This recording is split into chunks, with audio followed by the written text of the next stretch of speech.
in Brockville Crescent carport yesterday morning.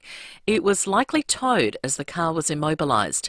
Anyone who knows the whereabouts of the Holden or has information is asked to call Crime Stoppers on 1800 333 000.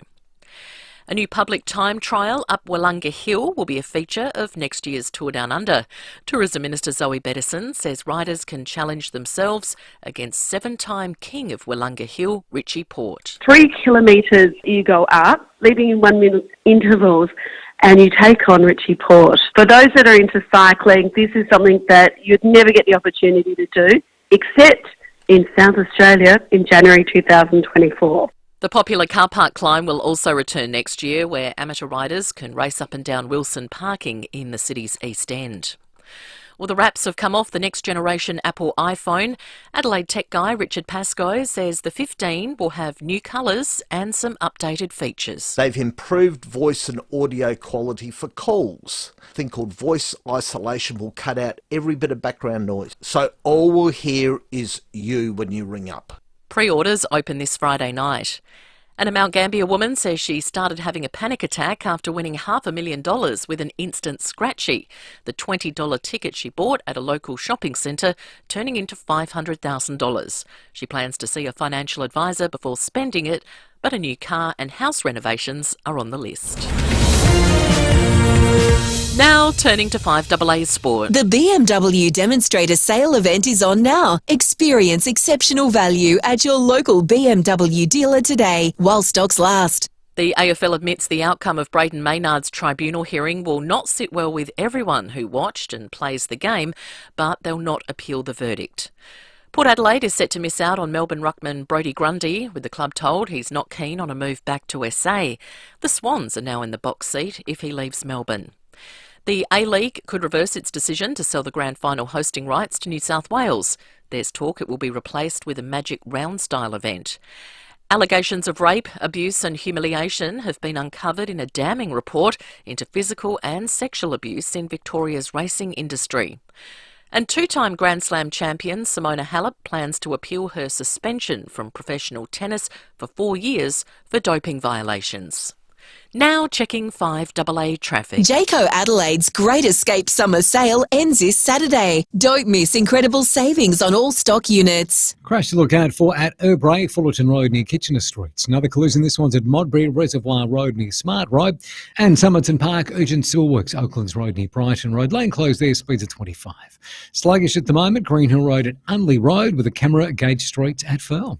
Amart's multi-buy deal is on now. Save 20% when you buy 4 or more full-price items store-wide, including lounges, dining, bedroom and more. T's and C's apply, ends soon at Amart, Adelaide's most accurate traffic on FIVEAA. Now the FIVEAA forecast. Get the Toyota Forklift Advantage. Visit toyotamaterialhandling.com.au. Sunny this afternoon, 28 and mostly sunny tomorrow. Sunny on Friday, 22. More of the same Saturday, 24. Right now it's 27 degrees. Now let's hear what's happening on 9 News tonight. I'm Brenton Raglis. Tonight, 2 people injured in an horrific dog attack at Brompton. The Pitbull Cross seized by council officers. Servo workers tied up during a terrifying armed hold-up. A warning to South Australians to prepare for spring storms. And the common ingredient in cold medicines that doesn't work. See the full story live on 9 News at 6 p.m. and on 9 Now. The FIVEAA Sports Show. Rowey and Timmy G. 6 after 4 on this beautiful, warm, summer-like afternoon. Hope you're having a great day. Stephen Rowe, Tim Ginnivan, good afternoon to you. Oh, thank you, Sammy. Yeah, it was a glorious 28 degrees, 28 tomorrow. The sun is shining on the AFL. We breathe a sigh of relief that Maynard is free to play. It was the only just outcome for mine, for the game's fabric, I call it, the validity of a competitive sport that is just unique to sport around the world.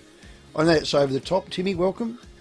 Yeah, g'day, Rowey. It is a bit How are over you? the top. Did you turn your air conditioner on today in your car, by the way? I made a phone call and I admit it, I did turn it on very briefly, but I did turn it on. Thank you for noticing. Okay. What do you think, that's in good your or bad? Hyundai? Yeah, Hyundai, Tucson. Yeah. Now, Tucson. what's your take on it all? Look, I've got the AFL statement. It's quite long. and it says the AFL today accepted the decision of the independent AFL tribunal to dismiss rough conduct charge against Brayden Maynard, and the Collingwood will not appeal the decision to the AFL Appeals Board. The bit I've highlighted here is whilst the tribunal's decision was not the outcome the AFL sought when it issued its match review findings, the AFL respects the reasoning of the tribunal panel in arriving at its decision. Yeah. Now that's the bit for me, is I all along was on the side of it wasn't deliberate. And I know a lot of people said he did this, he did that, he did it on purpose. I was on the side of it wasn't deliberate. It wasn't unreasonable. Where the grey came in for me was what's going to happen on the outcome. Yes. Because all year I think this is what it is. It's either action or outcome that we're deciding things on. Yep. We've not been consistent throughout the whole year. So I think action and outcome equals confusion. Yeah. That's what I wrote. Well said. Graham Wright is the head of footy for Collingwood, and Jeremy Howard, teammate of Maynard. Have a listen.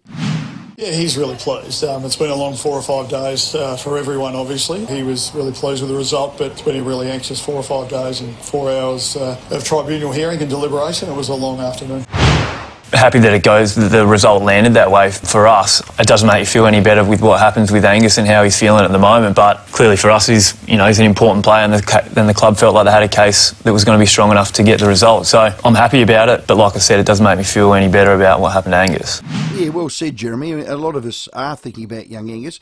Here's my take on the Maynard-Brayshaw collision, Timmy. The AFL, under legal advice, had to take that case to the tribunal and let an independent body rule, which they did.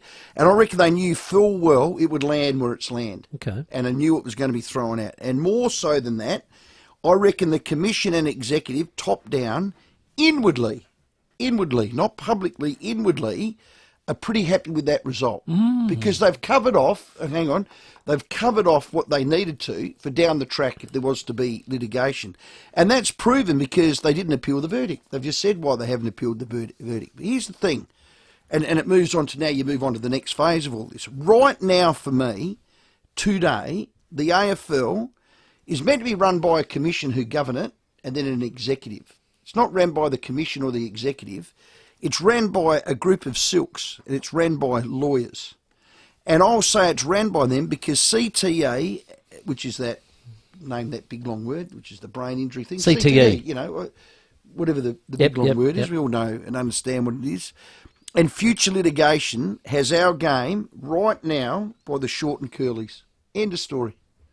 End of story. And we've got to massage our way and navigate our way around that. No question. And so you're saying that's good or bad? Oh, well, it's just what it is. It is what it is. That's what it is. It is what it is. And people like me have got to accept that. This is where it's posturing and moving to, and we have to adjust to it.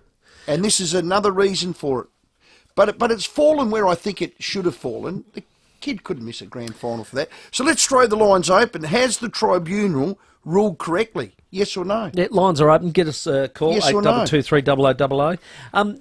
It's one of the things that's sort of already postured itself on social media is what's next. And then there's all the high marks where somebody's copped a knee in the head. That'll go to the tribunal. You wait and see. And that is, just on the very subject of how do we protect the head in that situation. And, what's next? What could be next is that perhaps that is taken out of the game. Well, there you go. And the Silks will decide that. Trust me. Hello, Rick. Rowey, listen, mate, I love you. You didn't flinch. You knew what the result was going to be. You didn't squib it. You talked about somebody earning $400 an hour, and it lasted for about 10 hours. I'm proud of you, mate. And Collingwood would not have gone to court because that's men running the club there, mate. They're tough cookies and vindicated. There's a God up above. Thank you, Rowey. Oh, good on you, Rick. Everyone's going to have their say, 8223 0000. The next big one today, and lines available. We want to hear from you. Yay or nay, you're happy or you're not. Brodie Grundy, he hasn't picked Port. Looks like he's heading maybe Sydney bound. We heard in the FIVEAA news. That's a blow for Port because you were all in on him. The club was all in on Grundy. I think they were very keen on him, for sure, and made the effort to get him. But Look, the fact is, if he doesn't want to come, I don't want him coming half committed. It's as simple as that. If you want to be in, you've got to be in 100%. Don't let me have to talk you into it. Correct. And I feel like maybe the Melbourne move, maybe his heart wasn't in that. Because it hasn't turned out well. He's ended up playing in the twos. And you just go, maybe that just wasn't the case. Maybe in Sydney, where he can be number one, likes to get away from what sounds like he doesn't want to perhaps be in the limelight of an AFL city. So maybe that's going to suit him better and he can play better. But if you're going to come and you're going to be half committed, I'm not interested. I'm with you. And he doesn't want to come back to Adelaide. Well, you know what, Brodie Grundy? Get stuffed. Didn't say stuff that. him. But look, if he doesn't want to come... He doesn't want to come back to Adelaide. This is the greatest state, the greatest city, the best place in the world to live. Full stop. Amen. Close the book. And if he don't want to come back to Crows Port, well, on your bike. I just think I'd prefer him to go where he is going to be 100% committed and play his best football. And if it's not here, well, so be it. I thought he was going to be your last piece of that little jigsaw puzzle. That puzzle's been going for a while, Stephen. It started with Paddy Ryder, the last piece. Well, no, he's retired. Yeah, that's 2015. 2015 and... Is Redigalia the last piece? No. Are you all in on him? I'm asking you. They definitely want him, absolutely. But are you all in on Asava? I think he helps us, without a doubt. I think we need somebody like Asava to come because we do need strengthening up in that back half. And we've heard that Zerk Thatcher has requested... You happy with that? Sorry, Braden Zerk Thatcher. Zerk Thatcher, yeah. He's picked Port? He's picked Port to be traded to. So Port need that area bolstered. There's no two ways about it. We just saw it on the weekend as well. He's 195 centimetres. He's not that old, is he? 25. Well, he's good age. That's he's pretty much the same size as Aaliyah. Yeah, at 25, that's a good age to get somebody. I think. How's this stat? There's lots of upside, I reckon, from 25 onwards. Braden Zerk Thatcher. Zerk. With Zerk the what? Zerk. Two dads. You know the hyphen. Hyphen name. DBJ, Zerk Thatcher. He's got a few, yeah. Got a few of them. Has had the most goals conceded by a key defender this year, 53, number one. Second spot's Alex Pearce. Third spot, Charlie Ballard. I thought you wanted someone that's good one-on-one. Would you have Alex Pearce? Yeah, I probably would. Yeah. And I'd have Charlie Ballard. Charlie's a good player, isn't he? So I think no, you're right. You've got to be careful with those. The kids had to play on the big gorillas at Essendon. I think he's had to take players that perhaps he wouldn't be matched up on normally. No, well said. Hey, we touched on this yesterday. Travis spoke. I'm calling him Port's modern-day club legend. I do. He and Robbie Gray. They love him. Yep. Oh, and I love him. I mean, you know what I feel about him. When he first came here as a 17-year-old, I was out at Glenelg with Mark Mick, and this kid walked through the door, and I fell in love with him from then. There's a mural, like 2-story high mural in the port of him. Revered and loved. Now, fact one is he's out of contract. Yep. No question. Fact two, he has expressed an interest that he wouldn't mind playing on. And why wouldn't he? Why wouldn't he? And fact three is, which is the interesting one for me, do Port want him to play on? Now, we don't know that question. I think it's going to be on the Channel 7 News tonight. He'll give a generic answer. They'll make a decision maybe at the end of the year, unless they've already told him. I mean, that could have happened, and they're both parties are just that respectful. They're just going to play on till the end of the season. Here's Connor Rosie on Channel 9. I don't think I'll be asking him if he is retiring over the next few weeks. He'll make that decision, and I mean, he won our time trial in pre-season, so he's definitely not struggling on the fitness side of things. I'm sure there's a role to play if he wants to do that, and yeah, again, we'd love to have him here. Yeah, well said, Connor. Travis spoke in or out. Lines are open. You tell us 822 300 00. You tell me, Timmy. Yeah, so I reckon what's happened, and we discussed this last night. So I reckon there's no decision being made right at this moment. It just feels like Travis has sort of thought, well, I'm not sure whether I want to go on or not. Okay. And I think maybe the club's held off as well. Okay. I think where the issue is and where it lies, and there's been quite a bit of activity on social media today, is if he doesn't go on, where is that thank you goodbye moment?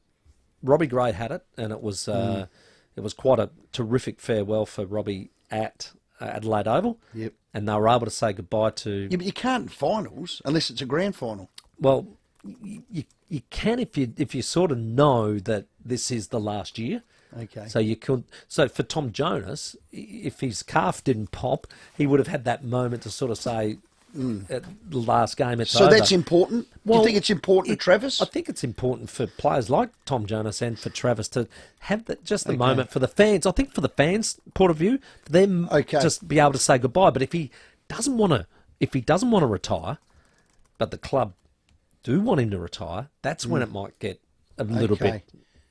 So it sounds like to me, if he hasn't announced it, he wants to play on.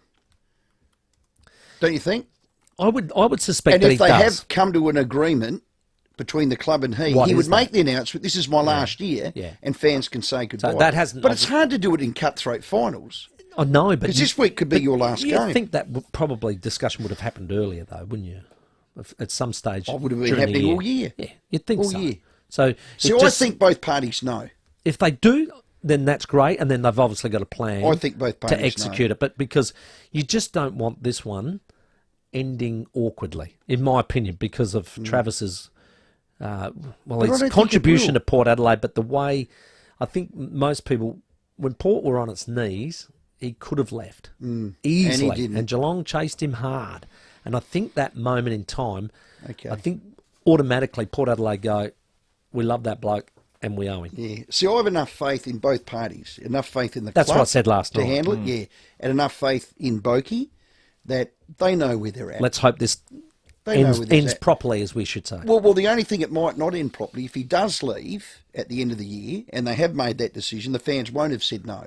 Goodbye. But there's times that they can do that. I don't think that's is that a deal breaker? Well, I hope that they were able to orchestrate something between them. Well, Travis spoke. We'll throw the lines available. What do you know? Is he in? Is he out? Do you want him in? Do you want him out? Lines open. You tell us. 8223 0000. Get involved in the show and have your say. We'd love to hear from you. $50 Pals voucher up for grabs. And just before we go to the break as well, I'm getting news as we speak out of a few news sources that another player from Interstate has requested a trade to Port Adelaide. He's out of contract and he's 25 as well. So I'll give you that on the other side of this break. Hang on. I've got just a funny text too. Okay. This is, sorry to interrupt. Okay. But is it a big name, by the way? Are you going to tease it? Do it after the break. We're doing it after the break. Sorry, unique homestyle food.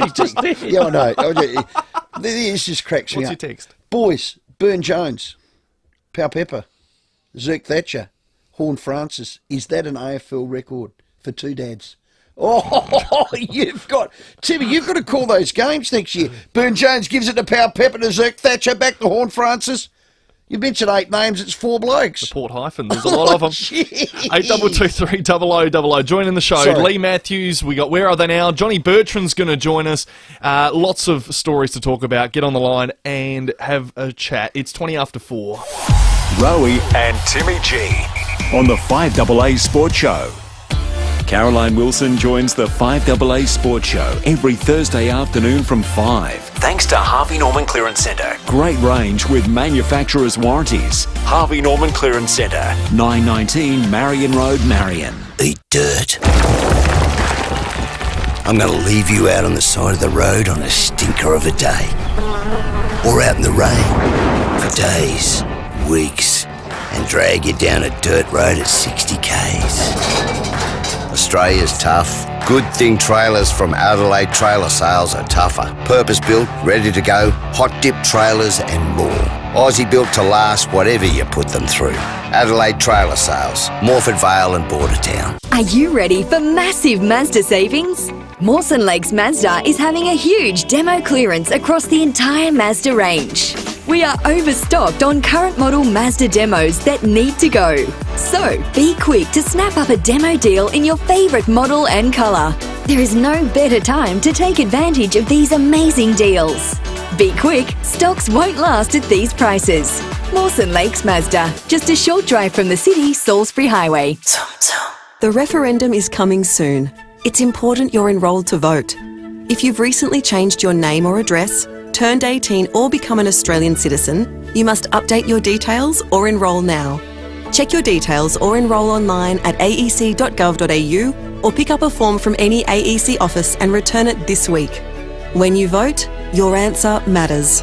Enrol or update your details before 8 p.m. on Monday the 18th of September. Authorised by the Electoral Commissioner, Canberra.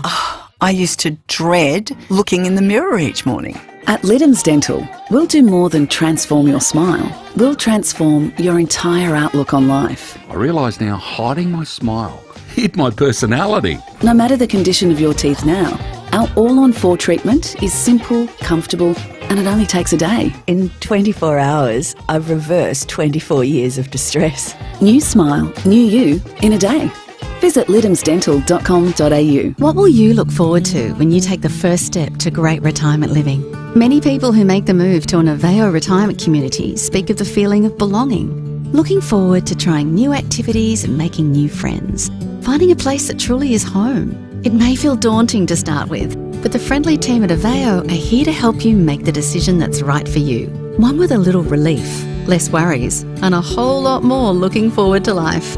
Search FIVEAA First Step to book a discovery tour. 2024 early bird airfares are here with Phil Hoffman Travel and Singapore Airlines. Fly return to Europe or the United States from Adelaide with the world's most awarded airline. Fly economy return to Europe from $1,899 or business class return from $7,305. Hurry, availability is limited. Offer ends 22nd September 2023. Select travel dates and T's and C's apply. Singapore Airlines, welcome to world class. Contact Phil Hoffman Travel, pht.com.au.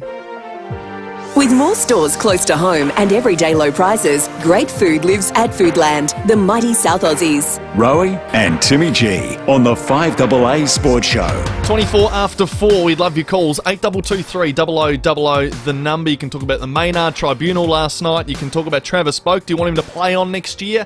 Or would you like him to hang up the boots? Have you say? Let's check your traffic. Crash to look out for at Rowey, Fullerton Road near Kitchener Street. Modbury crash there too, Reservoir Road near Smart Road. And around Glen Osmond, quite busy for works. It's actually reduced Fullerton Road and Glen Osmond Road down to one lane in both directions. Pretty slow through there at the moment.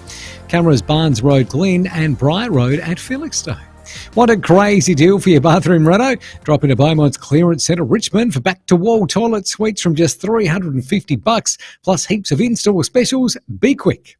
Adelaide's most accurate traffic on 5AA. Now, just before the break, we did tease that there was another player who's requested a trade to Port Adelaide. That is true, coming out of multiple sources across the country. Out-of-contract ruckman from the Western Bulldogs, Jordan Sweet, who we know comes from South Australia, is wanting a return North home. Adelaide, didn't he? Yeah, it was North Adelaide, played in the 2018 flag with Josh Carr as senior coach. So I think he's always been sort of on Port's radar and probably on the simmer. Now that Grundy's sort of out of the race, well, he becomes more important then. Did he play with Josh Carr? He did. He was the premiership ruckman with Josh. So at 25, it's a good age for a ruckman. I like ruckman around 25. 206 centimetres. He's a big unit. Yeah. Would that mean you keep Hayes?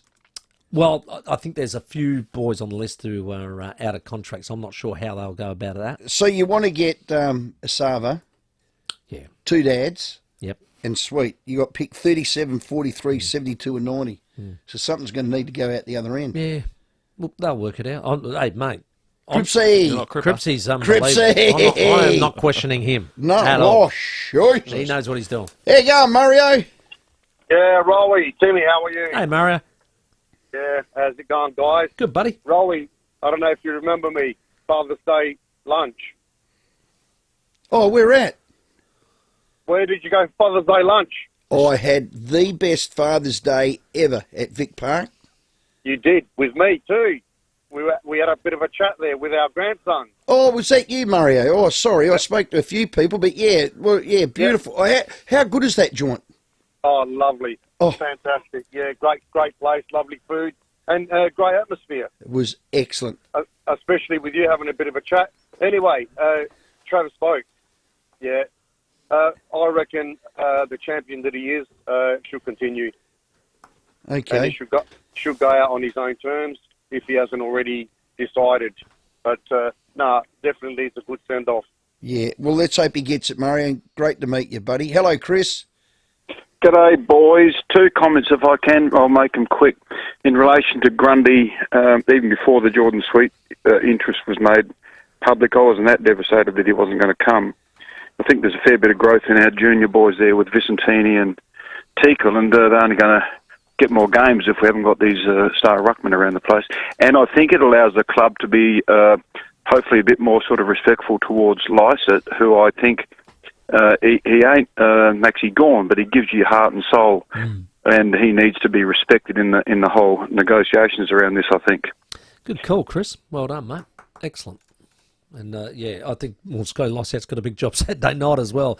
That Briggs is a big man for GWS, so he'll take it on. Let's go. Nick. G'day, Nick. Hi, how you going, guys? Good, buddy. My calling to you is tonight, I cannot believe that Collingwood Maynard, is it? Yes. Is allowed to play. I don't know why we got tribunal for. I watched a little bit of that game, and what I found, I told KG and Combs, what I got out from that game is teaching our kids how to be aggressive and violent. And please, guys, the government spent money for this, yes and no. I would like it. I played soccer when I was a young man. I referee soccer in Adelaide for 34 years, and I'm a life member. I love sport. But that game, it's not a good education for our children. Yeah, thanks, Nick. Just a couple of unique home-style food texts I do like this one. Why do players continually nominate Port over the Crows? It really rubs my saddle. Same city, same demographic, comparable premiership windows, both have bald coaches. What gives? Well, it's easy with this one. They don't need Zerk Thatcher. They've got plenty of him.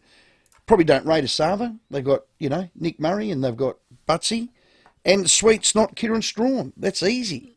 I mean, don't judge on what they've got. It's what the other club needs. And they just don't, do it. Another one, bugger off, Row. It's absolutely huge. If Port don't honour our Trav properly, I'll walk. And so will many others. Why are they having a crack at me? I love Boki. I'm not sure. You didn't indicate that he wasn't going to get... I think you said, is it essential to have that send-off? But this bloke's saying Yeah, I think they want... But how do you do it? They want to. Unless he's going to come out this week and say, this is my last year. Well, that's true. And what can happen... Boki doesn't want to do that. What can happen is you can do something at the first home game next year, perhaps. There you go. Lap of honour. Motorcar. Who knows? Oh, but God. I think something will work. This young fella here that set this tick, there's bigger fish to fry than that. And that's winning this game this week. Then winning a prelim, then winning a grand final. Saturday night, my friend. 4:30 headlines. On the other side, we're going to celebrate a Sports Australia Hall of Fame legend with John Bertrand. The 5AA Sports Show with Rowey and Timmy G.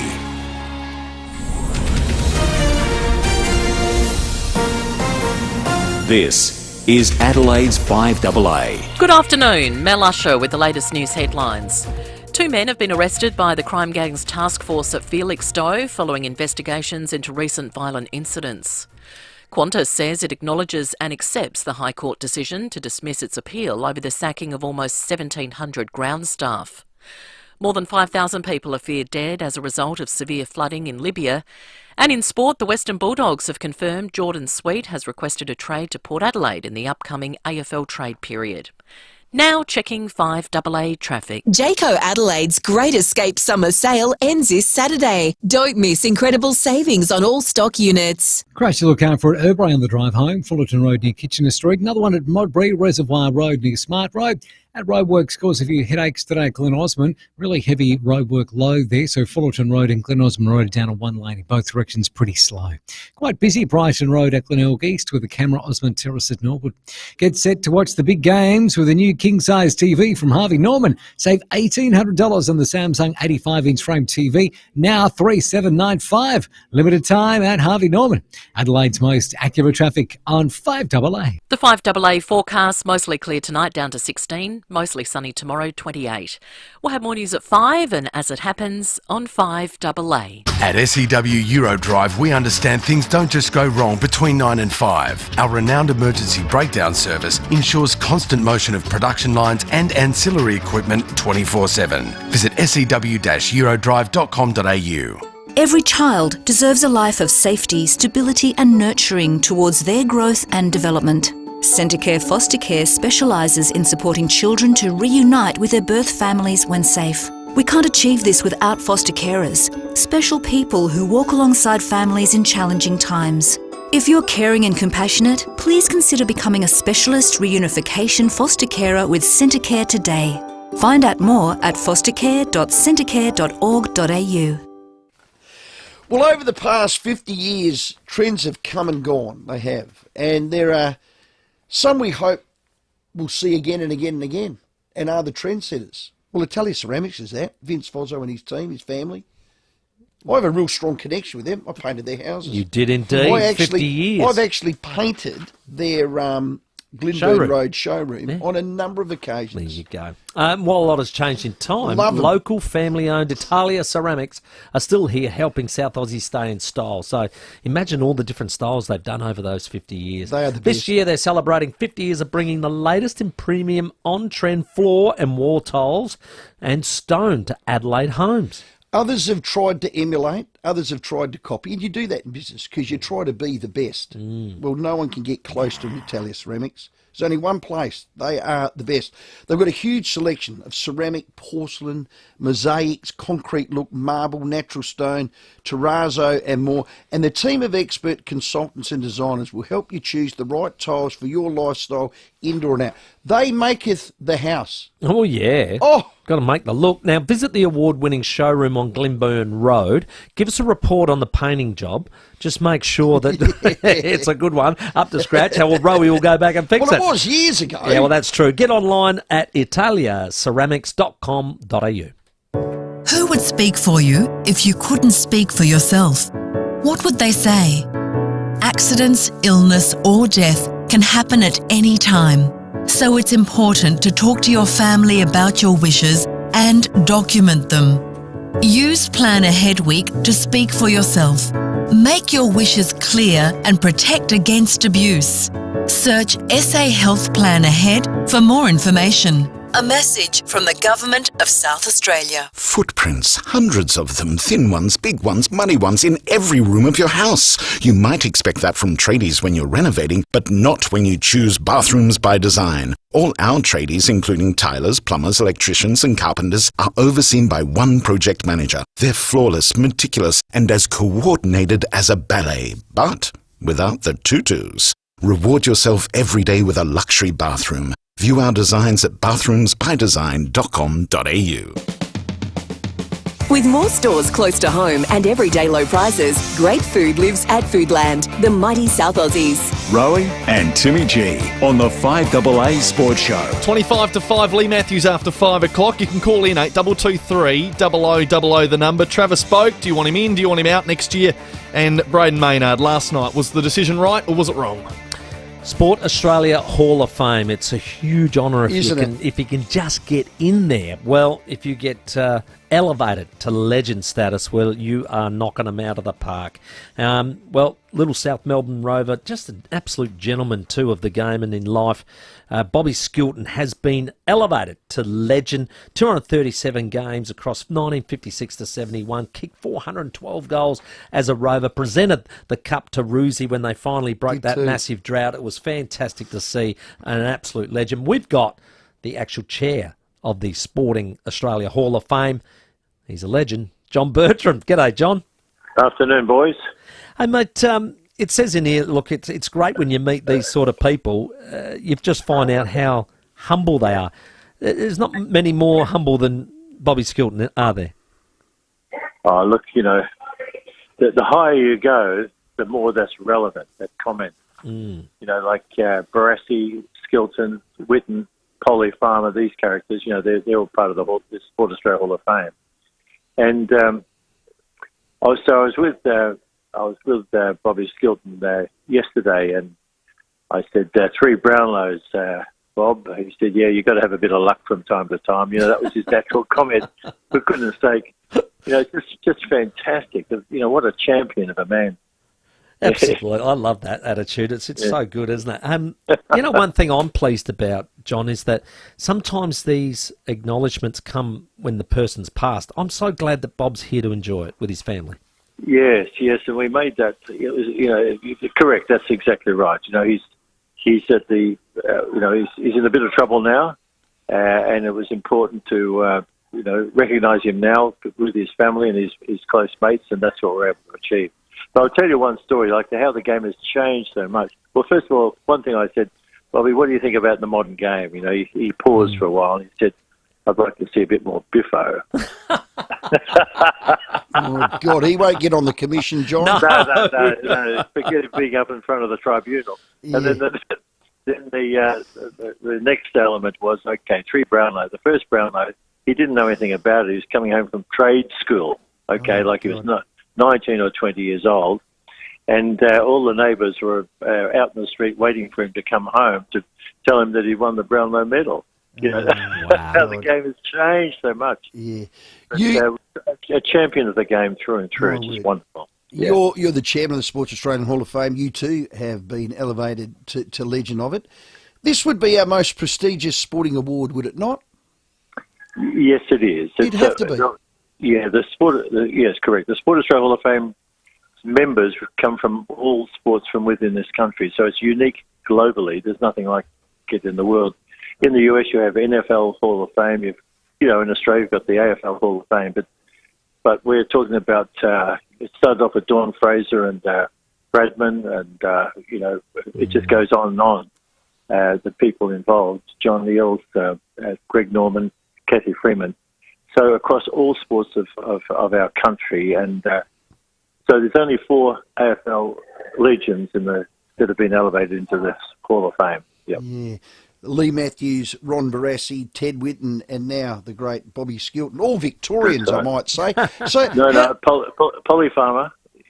Polly Farmer is as well. Yeah, he's a West Australian. Yeah. So what's the selection panel or criteria for this, John? It's headed up by Bruce McAvaney, and he's like the best of the best, and there's about 7 people on that selection. Yep.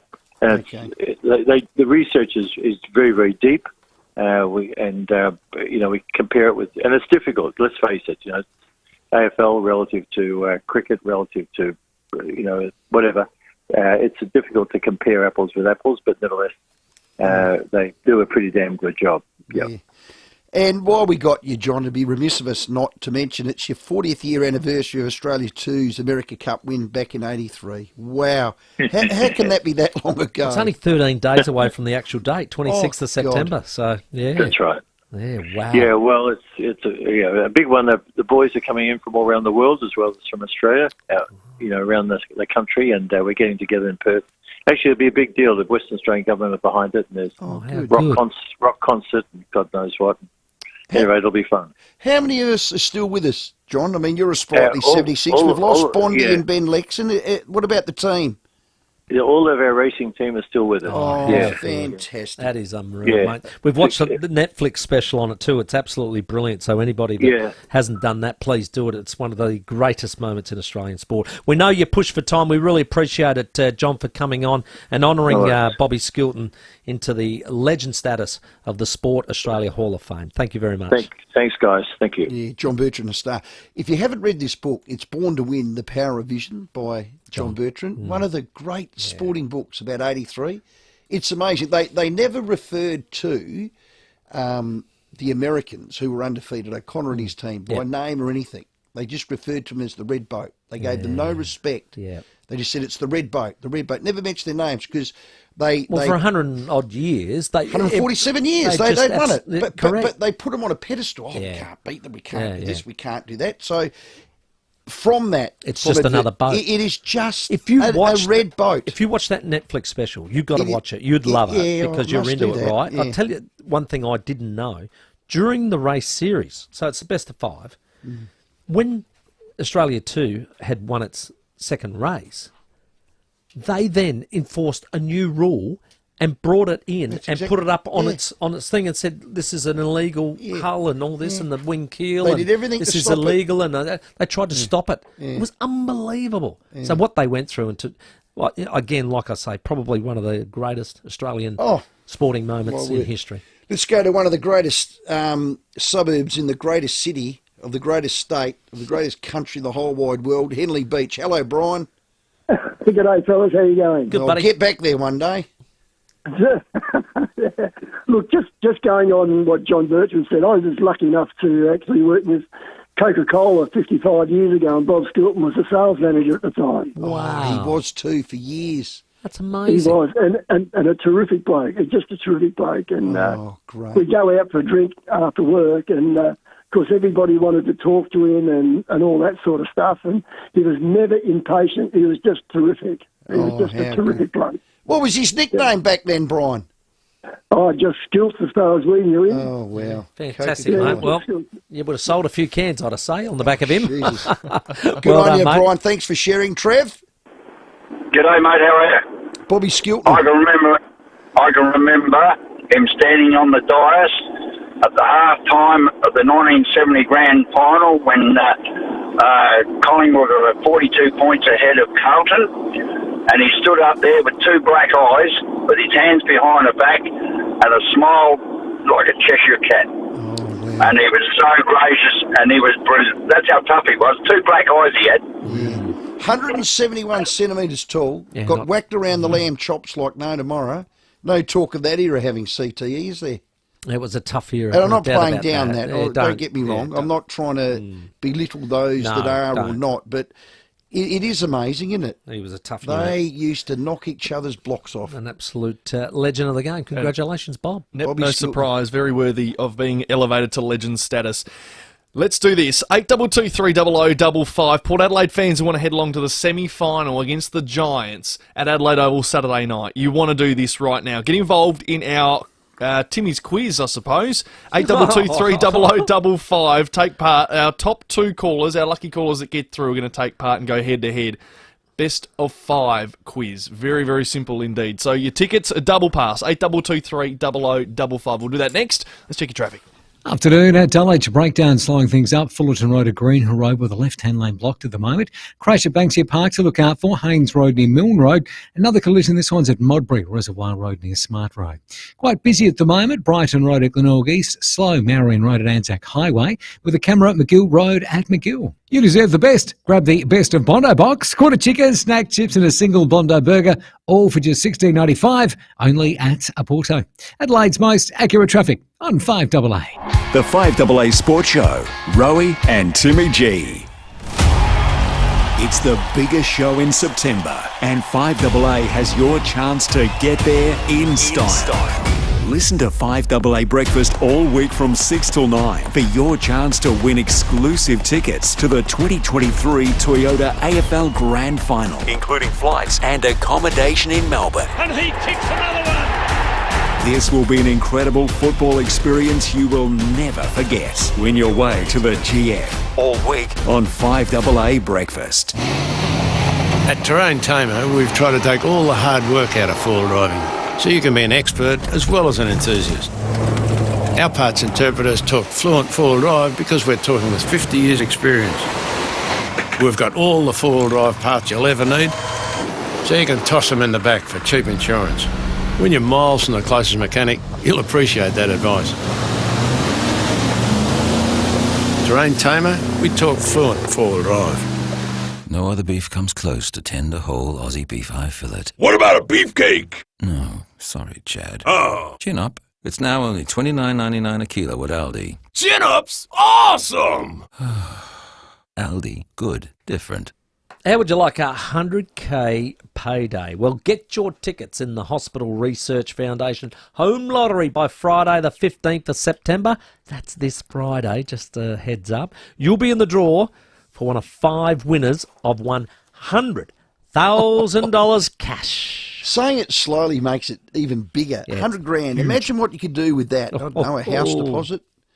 My 2 middle ones. Well, I've got one middle one and the younger one looking to buy a house. Imagine that. Yeah, that's it, bang. You're in. Dad can't give it to you. No. New car, it might be a holiday. Plus, you'll stay in the draw for the biggest grand prize ever, a choice between the $5 million Hyde Park Grand Prize or $4.5 million cash. That'll set your life up. That's amazing. The $5 million grand prize is a designer family home in Hyde Park. It comes fully furnished, so you can move straight in and have $100,000 cash in the bank as well. How good. But if the mortgage-free life in Hyde Park isn't what you're after, well, just take the $4.5 million cash and tell your story walking. Get off it. Hooroo. So tickets are selling fast. They always do. Visit homelottery.com.au and get yours today. Hello, Frank Walker from National Tiles. National Tiles continues to relentlessly spook our competitors with our unbelievable checked and locked prices. Here's proof. 60 by 60 Stone Co concrete look floor tiles? No, not $29.95. National Tiles price just $19.95. That's right, National Tiles price not $29.95, but an unbelievable $19.95. So rush into National Tiles now and save. The 48-hour event starts this Friday at Audi Solitaire. Unprecedented offers on select new vehicles in stock and demonstrators for immediate delivery. Visit Audi Solitaire before time runs out. The 48-hour event on this Friday and Saturday. Audi Solitaire, Blair Road, Hawthorn. For anyone with chronic low back pain, there's always one thing on your mind: fix my lower back. Reactivate is a clinically proven restorative therapy that works through a surgically implanted pulse generator. Think of it like having built-in physical therapy, which can feel like a deep tissue massage. To learn more about Reactivate, visit fixmylowerback.com.au. Patients must talk to their health professional about whether the Reactivate implantable pulse generator device is right for them and suitable as part of the overall plan to manage their intractable chronic mechanical low back pain. Outcomes may vary for each patient. Patients should discuss with their healthcare professional the factors that could impact the level and timing of the effect. The Reactivate IPG device is not a first-line treatment for chronic mechanical low back pain. Surgery is required to use the Reactivate IPG device, and any surgical procedure carries risk. With more stores close to home and everyday low prices, great food lives at Foodland, the mighty South Aussies. Rowey and Timmy G on the 5AA Sports Show. 11 minutes to 5. Lee Matthews is going to join us after 5 o'clock. Where are they now? Coming up as well. But we'd love your calls. 8223 0000. The lines are open. It's all yours. Feel free to have your say on all things sport. Port Adelaide, the tribunal last night. We've got all that. Plus, we've got a double pass to give away right now. Yeah, Port take on GWS. It's Saturday night. The hottest tickets in town. It's a head-to-head. First to answer 3 wins. Dave, how are you? Good, mate. How are you? Your buzzer is grey. Give us a grey. No worries. Give us a grey. A grey. Done. Dave, Good. concentrate. Good work, Dave. Let's go to Glenelg. Todd, how are you? Good, buddy. How are you? You're Stewie Jew. Give us a Jew. Stewie Jew. Just a Jew, Stewie Jew, Jewy. Well, say it loud and clear, Todd. All right, here's I'm Jew. Timmy. All right, boys. Okay, the first question. First to 3. Question 1. Who was the inaugural captain of the Port Adelaide's AFL side? Gray. Gray, Dave. Was it Darren Mead? No, that's incorrect. Todd, do you want to have a go? Todd? Was it you? No, it wasn't me. Right. No, actually, I'll give him that. It should have been. It should have been. So we'll just put that down. No, it was Gavin Wanganeen, you pair of clowns. Gavin Wanganeen, correct. All right, Dave and Todd, let's get those buzzers working again. Question 2. Great. Who was the first ever match between Port Adelaide and GWS in round 19, 2012 in Sydney? Who won that game? Gray. Oh, that was great. That's Dave. Port. That's incorrect. Incorrect. Todd, what do you reckon? I'll take that one. Orange Tsunami. Correct. So there's Boy, 1 to 34 Todd. points. All righty. Question 3. How many I thought I called my buzzer first anyway. Oh, well, no, you didn't. But that's... Hey, I'll be the judge of that, Toddy boy. You're up against Umpire Road It's here. 1-0. All right, here we go. Doesn't take much cheek. Okay, question 3. How many points did Port lose to Brisbane by last week? Gray, 42. Dave. Close. Oh. Todd, you get another free hit. Free hit, Todd. 46. Oh, you missed by 2. It was 48. Okay, we've just got one right answer so far. Rightio, get some questions ready, Justin. All right, question 4. Who is the last team that Port Adelaide beat in a final? Oh. So the last time we won a final.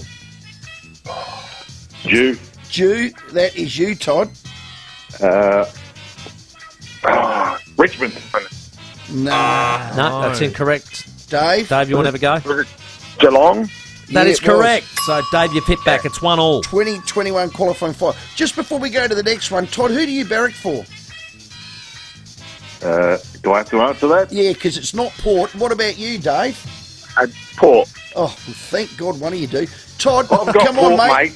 I've got Port front. Come on, you big orange tsunami head. Let's go. Okay, question 5. Hang on, is it 1-1? It's 1-1. Is this a best of 5? Is this the winner? 3. Only going to get to 3. First to 3. Timmy, okay. your Timmy 7 was quicker than this. Yep, it was. Question 5. Who has kicked the most goals for Port Adelaide this season? You. Dewey, that's you, Toddy. Marshall. Incorrect. Correct, Dave. Is it Dixon? No. God. This is horrendous. Question 6. No. Whoever gets the next one right wins. Wins, all right. I'm going to have to jump in here. All right. You're going to have to. Well, I've got an excuse. I'm not a port supporter. He is. Yeah, no, that's okay. And Todd, you are spot on. You're holding your end up too. Dave, you are very disappointing. Let's go. Let's go. Whoever gets the next one right All right. wins the tickets to the final. Scott Who. So Scott Who holds the record for the most goals per game in Port Adelaide's AFL history. Gray. That's Hodges. you, Dave. Scotty Hodges. No. This is Port Adelaide in the AFL. Oh, Cummings. Who said Cummings? Cummings. Todd. Oh, Todd! You've come from the clouds, son. You've got the 2 tickets, Port Adelaide v GWS. Thank you. Can you believe that, Todd? I can hand them on to mates, can't I? You can do whatever you like. Your tickets. Beautiful. We'll put you... Dave. Sorry, mate. I've got jumped the gun there. Dave. You know what? Todd's got the tickets and I've got a headache. Hey, well done, men. Stay on the line. Poor old Dave gets nothing. Wow. It's a bit embarrassing. To be All quite honest. righty. Let's go to Tony, see if he can make sense of the last Bring 10 back minutes of radio. Timmy's. Timmy's sevens. Yeah. And you know what's going to happen? When we have our little meeting in the production room, Timmy can quite comfortably say, I told you should have kept the Timmy 7. All right, let's go to thank you. Tony. G'day, Tony. Hey, guys, I've missed your program so far. So just a question, Timmy. Yes. Our chasing a ruck and more tall defenders. Yep. Could some of the answer lie in the crosstown rivals? Yeah, I'll give us some names then, Tony. Kieran. Kieran James. Strawn, yep. James Borlase. Or James Borlase, yeah. I'd be keen on either of those lads. I think they've proven themselves. Well, I reckon Strawny's better than Sweet. Yeah, so... And I do like... Is he out of contract, Strawny, or not? Nah, he's got another year. Oh, okay. But he's not getting the chance that the Crows... No, he's not. True. He would if I was down there, Tony. But I'm sitting in the cheap seats up here. Yeah, and I think James Borlase is... that's going to be a difficult one for him too, because he's that 3rd year of the well, he's either going to be on the main list rookie, or he's off. It's going to be a tough one. I wouldn't mind him in the ruck in the sample. He's been great. He's a competitor. Gives everything. He's a ball ace, mate. He'd look good at Alberton. Now, we know Craig Goodman is off to the Middle East. Correct. He going the Saudi League, I think it is. Saudi, yep. yeah, $2.5 million. Yep. He sent a couple of tweets, is it tweets or social media posts? Yeah, tweets. So he's done this not through the mainstream media. He's doing this through his own Twitter handle. He goes, excited for the next chapter. I'm grateful and honoured for every time I've put on the United shirt and to be captain of that club and represent these incredible people and fans associated with it. But I am hugely disappointed with how this was handled. Now, that's a direct jibe at the owners, isn't it? Or at the He club. goes on to say, to not even get a good luck or thank you upon leaving and for the announcement video to be cropped along with other things is disappointing. Despite that, Adelaide United, the playing group, the coaching staff, the fans will always be in my heart, and I wish everyone success. He's laying this at the owners. Wow. I think. This is the Dutch owners. Well, do they have no feel for us, our state, and how proud we are of Adelaide United and a local lad that's done well? where would the thank you come from, you reckon? Is he talking about the owners, or is he talking about the people the admin who run the club? No. He loves the talking club. about? He spoke about the club. This is laid to bear at the owners' feet, in my eyes. I'd like to clarify Dutch that owners. before blaming anybody, but it just seems a funny one to be able to... Well, this is our captain, our greatest player. Or just airing it in public. And he's done that. This isn't... He loves the club and the players. This is the owners. Just like people do like airing their dirty laundry on social they media do. for some reason. My little cautionary tale to the Dutch owners, who we've never met, we don't know them. I know you're close to Adelaide United. The club is ran brilliantly. This isn't your play toy. Adelaide United's not a little toy. Well, you're making an assumption there. I'll do some homework, Stephen. Okay. I'm a bit surprised by that. Well, what do you read into that? Who's he having a crack at? Can only be, It can only be the executive or the owners. And he's specifically thanking the club, which is the executive. So who's he having a crack at? Yeah, all right. Goody, give us a call off air. Yeah, we'll find out. I'll give you my mobile number, and then after the break, before we get Leon, I can tell you who he's peed off with. But that's where it sits with me. And if the club wants to ring and clarify it, I'd like to. He's our... Mate, that's a massive story. You don't want your favourite son disgruntled. He is, I mean, you were talking about Travis Boak. He is peed off. You want him to come back after he's done in the Saudis. It's 2 minutes to 5. We'll reset, take a break for the news. Lee Matthews next. Rowey and Timmy G on the 5AA Sports Show. Early evenings with John Blake. Meg Ryan reckons her kids are embarrassed when they see When Harry Met Sally when their mum has an orgasm. Oh. Can you imagine if your mum was in a movie and when she was young and you see her faking an orgasm? Weeknights from 7. People's mothers don't do that. When it's your own mother, they never do that. Oh. There's a law in this country that says you can't play actual sex happening. Oh, okay, yes. But it is legal to play someone pretending to have sex. Early evenings with Blakey on 5AA. It always starts the same. I'm just going for a look. But a look quickly becomes, Aussie made steel, did you say? And, phew, hot dip trailers. And before you know it, does it come in blue? When you hook up that new trailer from Adelaide Trailer Sales, the wind blows in your hair a little harder, traffic parts for you, and the world is your oyster. So come for a look at Adelaide Trailer Sales, Morford Vale and Bordertown. Aussie, built to last. SEW Eurodrive is a global designer, developer and manufacturer of drive technology. Our comprehensive range of product solutions include high-efficiency electric motors, industrial gear units, motor controllers and more. Combined with our standard of engineered solutions, after-sales technical support and service, we can swiftly deliver the right drive to suit your application. Visit sew-eurodrive.com.au. SEW Eurodrive. Driving Australian industry since 1982. Hi, it's Jacinta Numbajimba Price. We all want to help Indigenous Australians in disadvantaged communities, but this voice is not the answer. We don't know how it would work, and once it opens the door to activists, we don't know what comes next. What we do know is, once it's in the Constitution, it risks legal challenges and will permanently divide us. This voice is risky, divisive and permanent. So if you don't know, vote no. Authorised by AMA Liberal Adelaide. 5AA Breakfast. Another home builder in South Australia's collapsed. First it was Phil Merry Homes, there was Seven Star Construction, and now Adelaide builder Quattro has been placed into voluntary administration. Informing Adelaide. 200 customers are currently left with incomplete homes. The value of the work, somewhere in the order of $110 million. It's becoming all too common. We must be up near thousands of people affected by this, either directly or indirectly. 6 a.m. weekdays on 5AA. Online, on DAB Digital Radio, and on 1395 AM. Talking Adelaide. This is Adelaide's 5AA. Mostly clear tonight, mostly sunny tomorrow, 28. With the 5 o'clock news, I'm Mel Usher. From chips to replacements, make Complete Windscreens your insurer repairer of choice. CompleteWindscreens.com.au. 2 men have been arrested by detectives from the Crime Gangs Task Force at Felixstowe. It follows investigations into recent violent incidents. At the address, officers allegedly located approximately 28 grams of meth and a crossbow. A 20-year-old was charged with aggravated affray and entering a licensed premises at Campbelltown last month while wearing a prohibited item of clothing. It was Hells Angels clothing.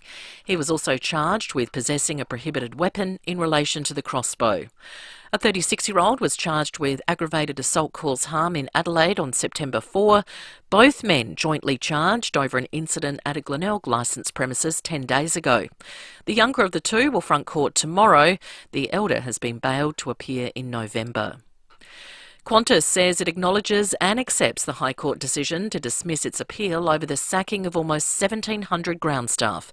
The airline has lost its bid to overturn previous rulings that the move was in breach of the Fair Work Act.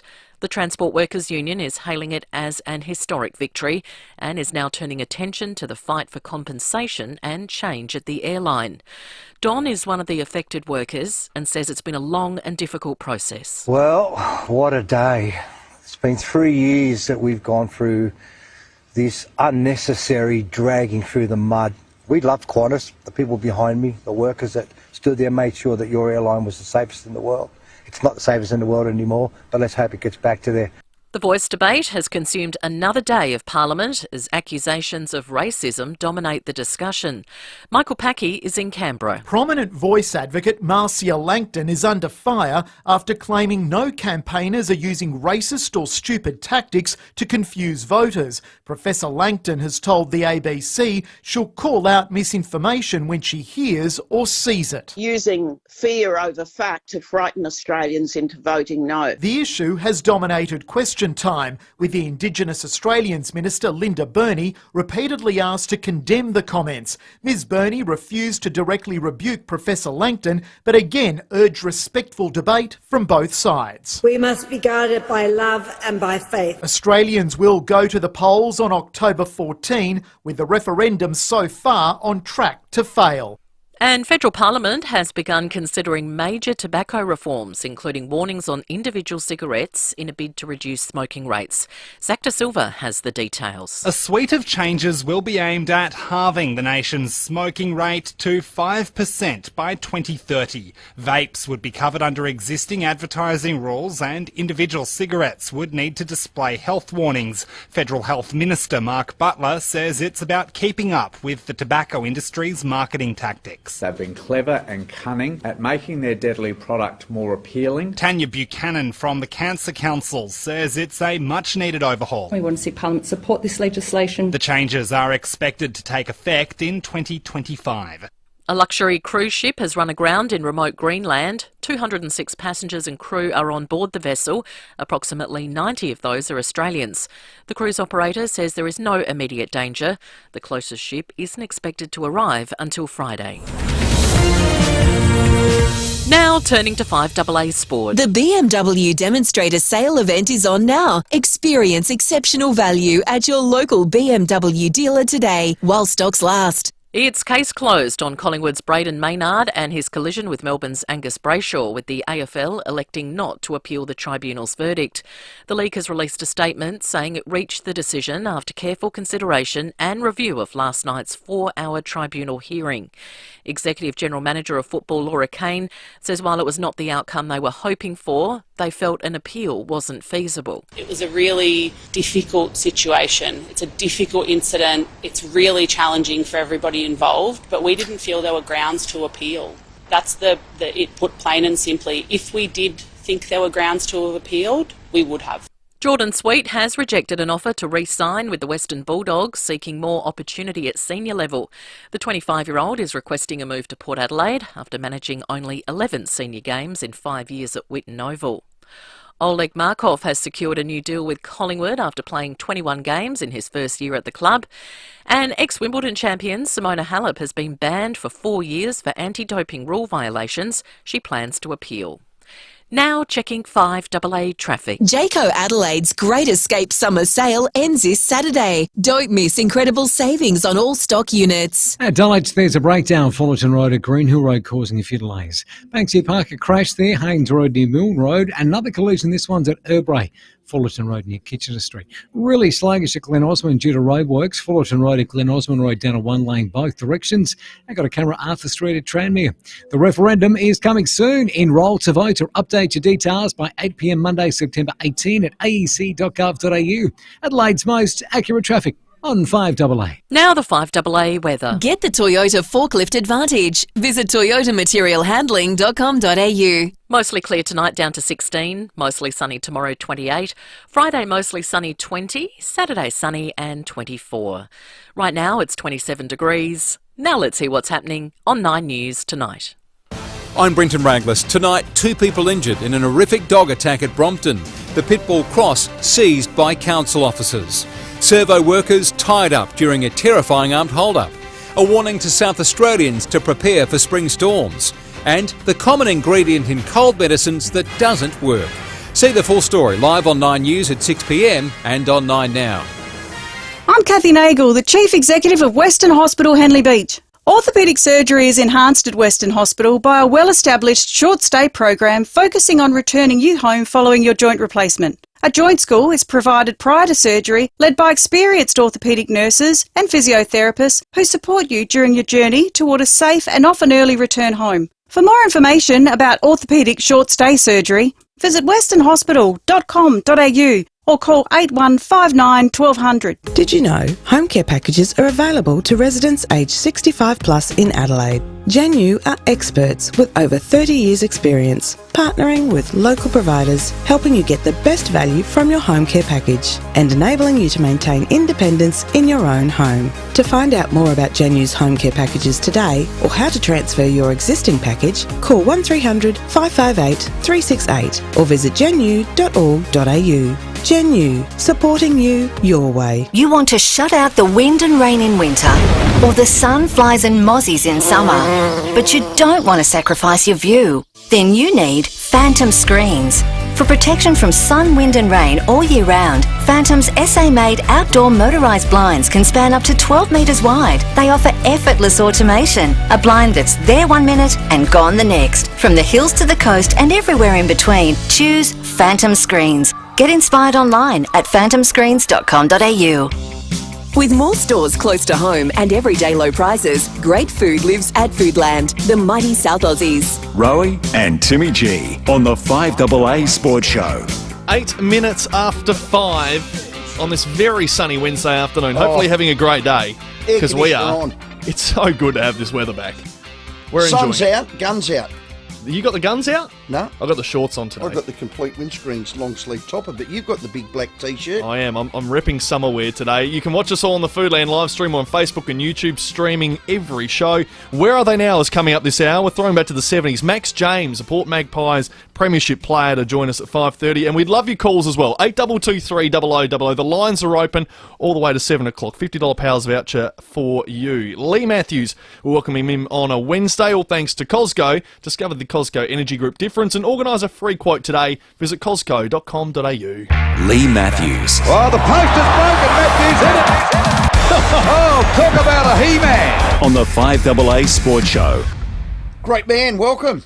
Boys, how are you? Yeah, great work in footy. Can Port bounce back? That's the big question. Yeah. Can they bounce back with the home state advantage? I suspect they can. The home state advantage in finals, I mean, there's a home state advantage in home and away games, but in finals, I reckon it's massive. And different teams at home than away, I reckon. Yeah. Well, their record against GWS the last two times at home is 51 points and 50 points. It's amazing. Like just last week, I mean, I was watching the Lions at the Gabba, right? Yeah, you've got the teams inside the white line. But when the Lions kick a goal, the crowd goes bananas. They play the songs. Yeah. It kind of makes an enormous buzz that lifts the home team. Well, from the Lions' point of view, clearly, if they're not playing at the Gabba, they don't get that familiarity. And Port, an example last week, they're exactly the opposite. They're kind of receiving that kind of the buzz that lifts the home team. But this week, they've got it. So I just reckon they become different teams. It's amazing how much that affects all games, but certainly finals the most, I reckon. Yeah, look, I think it does as well. Let's just say Brisbane did make it through to the grand final. They're in the box seat to do so, and Charlie Cameron kicks a goal. Why can't they play Country Road in a grand final? Well, that's an interesting question, I guess, but because they only play the songs after goals. The Gabba is my... have you seen any other venue? They don't do that in any of the... In Adelaide. The Crows do. Yeah, our Crows do it. The Crows have got goals after a goal. Okay, I didn't know. But it's a great advantage, I reckon. Let's face it, it's kind of like it's great for the crowd, but it's great for the marketing, of that team in their home state. But I reckon it lifts the players too. Oh, so, there is no doubt. When Charlie got that second goal, I said in my head, Port are done now. They're done. Well, it just lifts them, the emotional support from crowds, and we saw it even just with all the visiting state teams lost except the Giants. The Giants were good, but the MCG is, of all the venues, is a little bit more neutral than all the other venues in the country, the way I've always regarded. And grand final day, because you've got a mix of unbiased supporters, about half the people are like that. I always think grand final day is less sort of home state biased than any other game. But anyway, I'd be surprised if Port don't bounce back. You reckon the MCG with Collingwood in a prelim would be perhaps non-biased?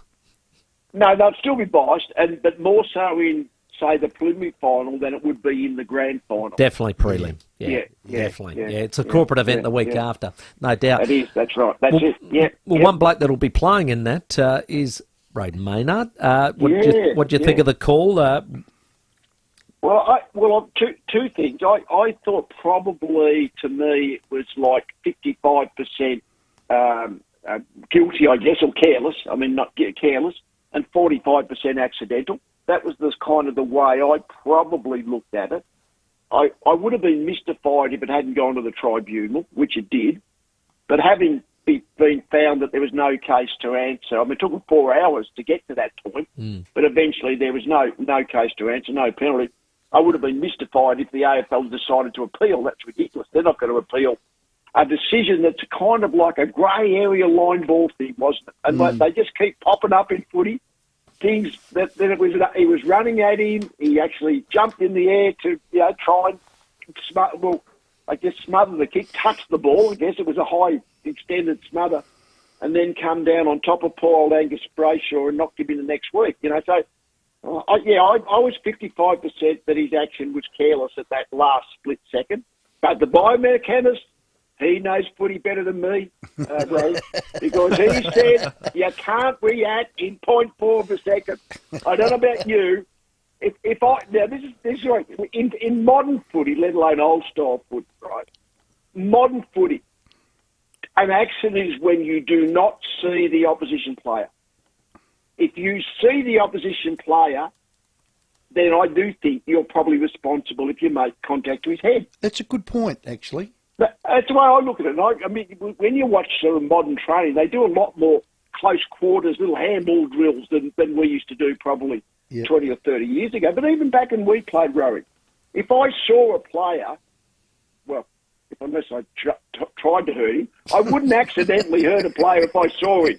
You know what I mean? If I saw him, I could avoid him or avoid the high contact if you tried to. Anyway, so I was a 55 sort of guilty, I guess, and 45 accidental. But even then, I thought if I was just the sole judge, I might have given him a week. Okay. Like a 1 week for being careless. Not unfortunately what the table would have added up to, like 3 weeks, because, you just do it high, severe impact. It was one of those, it was only barely careless in my view, so it was only a 1 week if I was making the judgment. I'm glad you put in there unless you wanted to, Lee, because there's a lot of time. Yes, well, that was a different kettle of fish. If you see it when you wanted to, that was...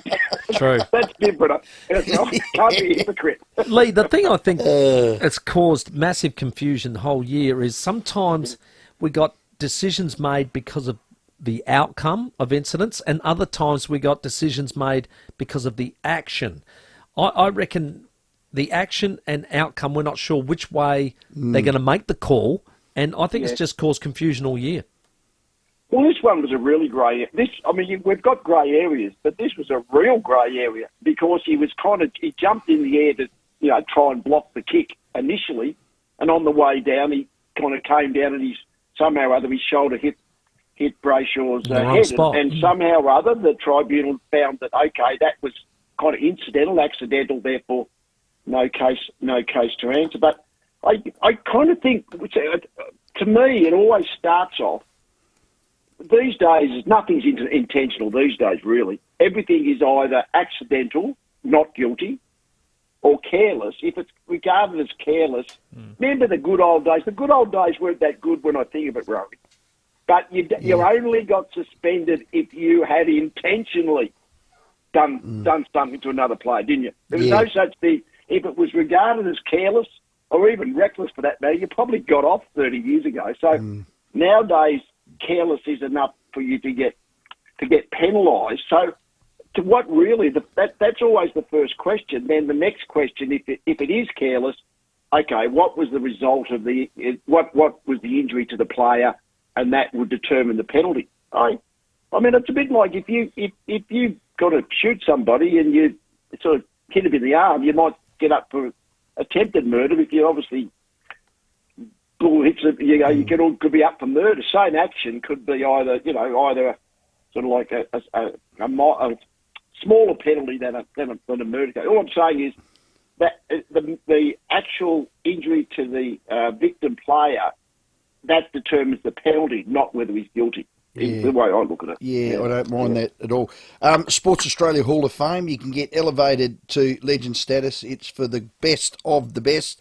You're one of them, Lee, with Witten Barassi, and now you've got a new member, and his name's Bobby Skilton. How good's that? Actually, we just had John Bertrand on and spoke glowingly of him. How good was he, Bobby Skilton?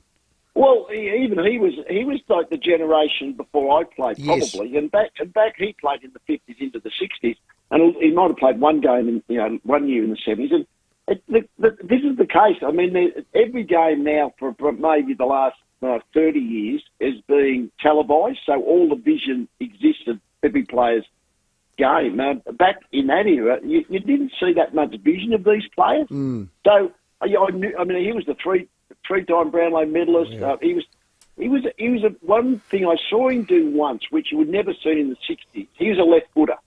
He did a right foot drop kick. Wow. One day, like in other words, for his era, he was very ambidextrous. I mean, back in that day, there wasn't too many players were kicking, on the non-dominant side a whole lot. So neither today. He had that. Well, that's even today. That really sticks in my mind. When one day there is some vision, and there's not much vision of Bobby Skilton, but yeah, he's a left footer. But there is one vision I've seen of him when he does a right foot drop kick. So it's probably some indication of his ball skills. He's only a small man. I mean, he was probably shorter than I'm, 178 centimetres. He's probably maybe 175. So. But he was a wonderful player in his era. But it was an era where you didn't see that much of the players because they were all playing the same time, Saturday afternoon, 2:00, and there's not that much vision of a lot of players back in that era. Yeah. So Lee, just on all that, and I know you hate talking about it because you are humble. Player of the century, you've been gone. You got a statue at the MCG. We had John Bertrand on. He said this is the highest honour that we can bestow on any sporting person in Australia because it covers all sports, tennis, rugby, basketball, all of them, sailing, the lot. Legendary status, where does that sit with you? Oh, well, very high, yeah, for those very reasons you've said. I mean, the Sport Australian Hall of Fame, I mean, it's kind of what's the word, kind of like an unofficial body in a way, but the Sport Australia Hall of Fame exists. And therefore it inducts people every year and inducts a handful into Legends category. And therefore, as you just mentioned, this is the fourth AFL player to be inducted in the Legend category. I got to say, I've had a lot of good things done to me or bestowed on me, I guess, to use that term, Rowey, over the journey. I reckon the statue at the MCG is that's probably still just about the top of it'd have to be the honours, I guess, I've had. I think, yeah. But what about sharing a dinner with me in Shanghai? Yes, or that dinner we had up the Barossa that night. The silent pause, Timmy. The silent pause said it all. That pause was killing me. Lee, Brisbane, can they now turn this into a grand final appearance? Ooh. Yeah, well, I mean, in the box seat. I mean, all you're doing to me, I mean, each week two teams die. In a sense. They get out of the competition, right? So another two will go this week. Well, the Lions and Collingwood are now got to the second last week. So currently, they're at the top front of the grid. It's funny, the Lions are going to play the winner of Melbourne or Carlton. Yep. And it's funny. I've been in that situation with, say, the Lions, and you think basically you don't want either team to win. Yeah. Because at the moment, you've got no actual opponent. As soon as there's a result of the Melbourne Carlton changes your whole thing, doesn't it? You've got an opponent. I think we now know that the weekend off in the first week of the finals means that all it means is those teams have had the week off, played a couple of games, and go into the preliminary final in good shape. So I don't think you get any advantage for not having played this particular weekend. Certainly the Lions are going to get the advantage of playing on their home turf, and that is always, as I've said many times, there's a big advantage. So they're certainly in the box seat, and I think they play well enough. They're even enough. They're good enough all over the field I mean, they were, like last week, the thing was, not only did they win, they kicked 19 goals. They can score heavily on a half-reasonable day. So they've got great scoring power. I think their list management over the last 6 or 7 years has been incredible. I mean, Dunkley, Neal, Danaher, all these players have come in. Conor McKenna, all these players have come in over the last few years. A couple of good academy picks, and of course, Cam Rayner. The Lions will still be hoping he can be the next Dustin Martin type player, like that big midfield forward who breaks tackles, and they can make other players just look like they're just not nearly as strong as them. And Cam has done bits and pieces. Unfortunately for Port, he probably had his best ever game, I suspect, last weekend. But not going to get high stats, but a really impactful player. So. No, the Lions, they're certainly in good shape. I still think Collingwood, if they get Dacos back fit and well, they're still the team to beat. Yeah. And obviously, if they're good enough to win the preliminary final, they get the home state advantage. But as I've said many times, the home state advantage is just that little bit less on grand final day. Enjoy the week off. We'll see you prelim final week, Lee. Thanks for your time. Thanks, guys. Great work. Lee Matthews there. Finals time. Mr. September. Very easy. He was Mr. October, November, December. Mr. Football. January, football. Everything. Century. Tell you what, we don't have him unless we have Cosco Energy Group. Love him. They're SA-owned and operated energy experts for solar panels, battery storage, split system and ducted climate control, smart home automation and electrical. That's the bit that absolutely intrigues me, how they do this They'll stuff. save you money. It's incredible. Oh, it'll save you quality. heaps of money. Visit Cosco, now that's spelled KOZCO.com.au. If you drive over the South Road... Just on the left. Just on the left there, as you go over the Four bridge, Regency? Just turn off there. Yeah. And you can get them Great right there. team. Great team indeed. I've heard good they're rad. people. It saves you money. You can go on a holiday. That's how much they'll save you. That's the inspiration. There you go. Isn't that good? Speaking about money, on the other side of this break, I want to talk to you guys about the new CBA that's being voted on this week in the AFL. Sounds like mid-season trade period. It's growing some legs. Here's your traffic. Breakdown to look out for at Dulwich today. Fullerton Road at Greenhill Road, left-hand lane blocked. Banksia Park, crash, Haynes Road near Mill Road, and another collision. This one's at Erbray, Fullerton Road near Kitchener Street. Getting busy at Glen Osmond due to roadworks there. Fullerton Road at Glen Osmond Road down at one lane, both directions. And look out for cameras, Hillier Road, Ranella, and Harrow Road at College Park. The Mercedes-Benz GLE SUV has it all, including 3 years of complimentary scheduled servicing for a limited time. Visit a retailer today. Terms and conditions apply. Adelaide's most accurate traffic on 5AA. The 5AA Sports Show with Rowey and Timmy G. September 15 is International Tradies Day. 5AA, together with Mates in Construction, want to celebrate all the hard work our tradies do and recognise the pressure that comes with getting the job done, sometimes under difficult conditions. We're inviting listeners to call in and give their local tradie or trade staff a big shout out on air. Stay tuned for International Tradies Day this Friday. Call in and give a shout out. Thanks to Mates in Construction and 1395 Adelaide's 5AA. Time to find out what's making news in the Channel 7 newsroom as we welcome Rosanna Mangiarelli to the show. And Rosanna, a terrifying robbery at Port Wakefield. Afternoon, Tim. It certainly was. It was an hour-long nightmare for servo workers who were tied up during this terrifying heist. 3 men, one armed with a crowbar, entered the Port Wakefield Road OTR using cable ties to keep the attendants at bay while stealing cash and cigarette. And the hunt for these thugs is continuing. We'll bring you the very latest tonight. Also, a costly clean-up for the owners of a Hope Valley beauty salon after a runaway car slams into the business. The crash caught on CCTV. We also have some worrying new data about how ill-prepared South Australian homeowners are for severe weather events, what you need to be doing. On the health front, the link between high blood pressure and dementia, the crucial age to start treatment to lower your risk. And we'll bring you the very latest, of course, on the Maynard decision, why the drama isn't over just yet and why Eddie Maguire's in the hot seat over his celebration. We'll bring you all the details tonight. 7 News at 6, Tim. Thanks, Rosanna, and all the team at Channel 7. There's only one choice. 7 News tonight at 6. You've got just 2 days to get your tickets for the ultimate payday in the Hospital Research Foundation Home Lottery. 5 winners will pocket $100,000 each just for getting tickets by Friday. Plus, you'll stay in all remaining draws, including our biggest grand prize ever. Hurry, only 2 days remain. What would you do with a 100k cash boost? See full details at homelottery.com.au. That's homelottery.com.au. Licence M14411. Did you know that ancient Romans considered a large, noisy funeral to be a symbol of wealth? At Simplicity Funerals, we believe a funeral needn't cost the earth to mean the world. It pays to keep things simple. simplicityfunerals.com.au. Australia's largest indoor caravan showroom now has even more to explore. Come into Dave Benson Caravans to see the new range of Victory caravans, plus a huge selection of Essential, Highline, Network RV and Cub campers with new features and layouts. We have over 100 new and pre-loved vans and campers, all undercover and all ready for immediate delivery, so you can enjoy your next getaway straight away. See what's available at Dave Benson Caravans, 64 Grand Junction Road, Kilburn, or online at davebensoncaravans.com.au. G'day, it's Rory Sloan. When you buy a Leader computer, you're buying a computer made in Adelaide.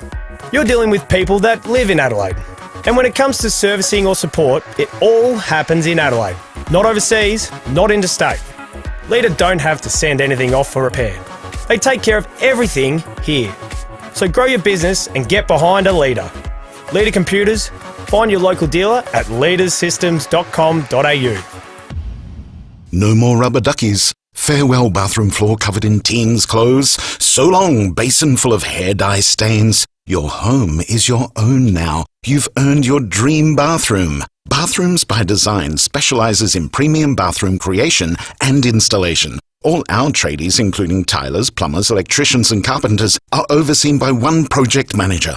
Reward yourself every day with a luxury bathroom, thanks to bathroomsbydesign.com.au. With more stores close to home and everyday low prices, great food lives at Foodland, the mighty South Aussies. Rowey and Timmy G on the 5AA Sports Show. 29 minutes after 5, very shortly. Where are they now after 5:30? We were just talking before the break about the CBA that the AFL are nearing, with the players voting on it this week. Well, how about this? The mid-season trade period, and you can have your say on this, 8223 is nearing closer. It's going to form part of that 5-year CBA deal. The league had proposed for players to be allowed to be traded against their will. It's understood that won't be part of the agreement just yet, but there are going to be some tight parameters around this. Mid-season trade sounds like it's coming in. Yeah, I like that. Well, I'd rather that than raiding Sandful clubs. Yeah, we'll watch that with real interest. To be a bloody ripper when it does land. I hope that mid-season draft goes. I really don't like that. If they go to mid-season trade, I'm a lot happier because there's people who are disgruntled, can't get a game, and you can do the swap or whatever. So that I'm all for. Yeah, well, imagine Port mid-year, knowing they're going to have trouble down back. They know they're going to make finals. Go and get Radigalia. Yeah. And play a little bit of overs, but you got him. And they're happy to hand him over, and they're happy to take somebody from us. That's it. Geelong weren't paying him. Just going back to what Lee Matthews said about list management and how important it is. Brisbane's list management, it's not just the list management, but how's these names? They all played on the weekend. Lachie Neale, Brownlow medalist. Danaher Cameron, who's an All-Australian. Dunkley McCarthy. Lyons also played Archie. Gunston's not in there. I could go on and on and on. It's one thing about getting them, attracting them, and it is easy to get them up to Queensland. I think they do have an advantage there because it's not an AFL state. Players like Lachie Neale went from Perth. They got up there. Good weather. Every single one of those names, great weather. I mean, honestly, Neale, Danaher, Cameron, Dunkley, McCarthy, they're playing their best footy up there. That's the key as well. You've got to attract them, retain them, develop them, get them into an environment where they're playing their best footy. That's hard to compete. Because my club, I can't say that. Can I? Dawson was coming home. Rankin was coming home. Like picking a cherry off a tree. I mean, arguably playing their best footy. Great, we're getting better at that. But, you know, when are we going to get a Lachie Neale? Well, he is a South When are we going to Australian. keep a Cameron? But that's what I'm saying. Yeah. We, my club, not so much yours, find it a lot harder to retain and attract. And that's when I know you're going to be a successful team, top four, for some years. Success will help that. Yeah, well said. It's 29 minutes to 6. Where are they now after the headlines? The 5AA Sports Show, Rowey and Timmy G.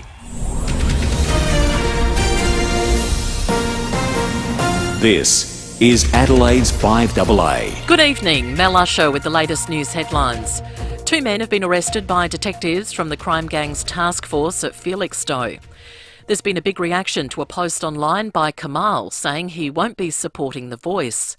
The wraps have come off the next generation of Apple products, and in sport, Western Bulldog Jordan Sweet has requested a trade home to South Australia.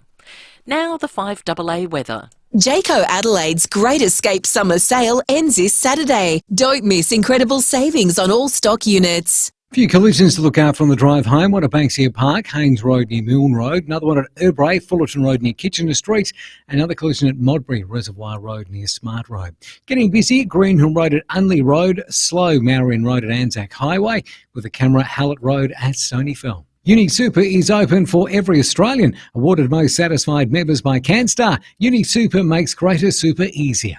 Adelaide's most accurate traffic on 5AA. That would be traffic. Now the weather. Mostly clear tonight, down to 16. Mostly sunny tomorrow, 28. Right now it's 26 degrees. We'll have more news at 6 and as it happens on 5AA. Introducing the 2023 World Performance Car of the Year. The Kia EV6 GT. 430 kilowatts of power and 740 newton metres of torque. With its unique Australian-tuned GT suspension and steering, the Kia EV6 exceeds all expectations. The Kia EV6 GT, the most powerful Kia ever built. Kia. Movement that inspires.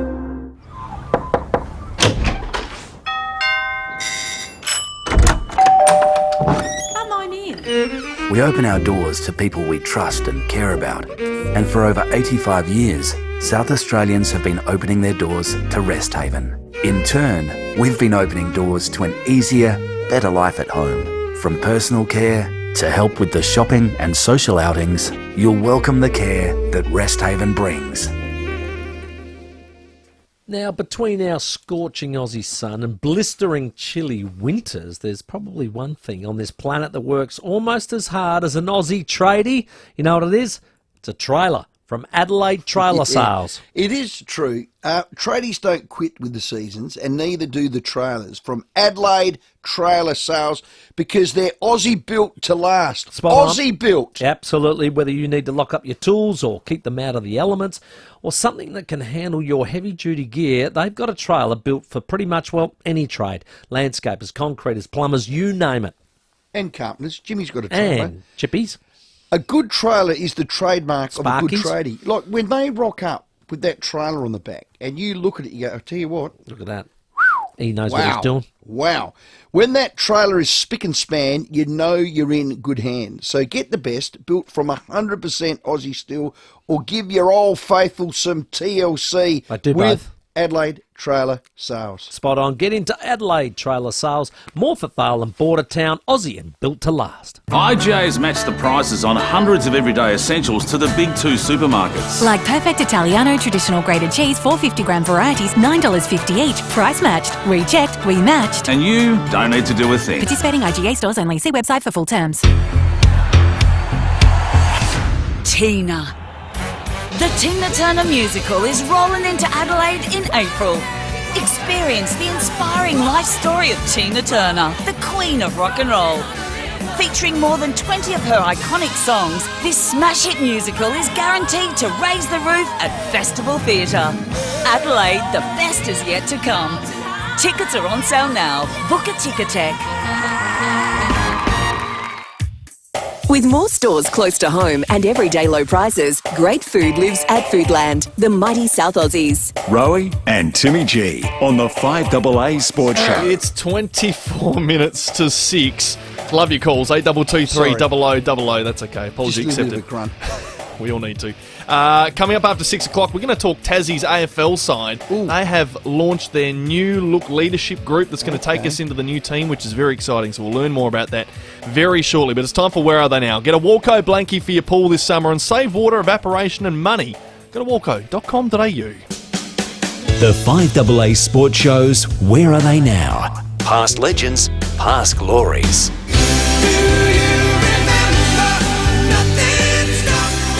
Love this time of week, each and every week. Where are they now for Walco? It's great fun, and we've got another little champ on the line here. Well, he was one of Port Adelaide's greats in the 70s and played in that drought-breaking grand final of 1977, which was unreal. And then went to South Melbourne and was involved when they went up to Sydney as well. So ended up playing over 200 games, kicked 232 goals for a guy that played a lot at full back as well. Yeah. It was quite an impressive career. So spanned from 71 to 84. Speak none other than the great Max James. G'day, Maxie.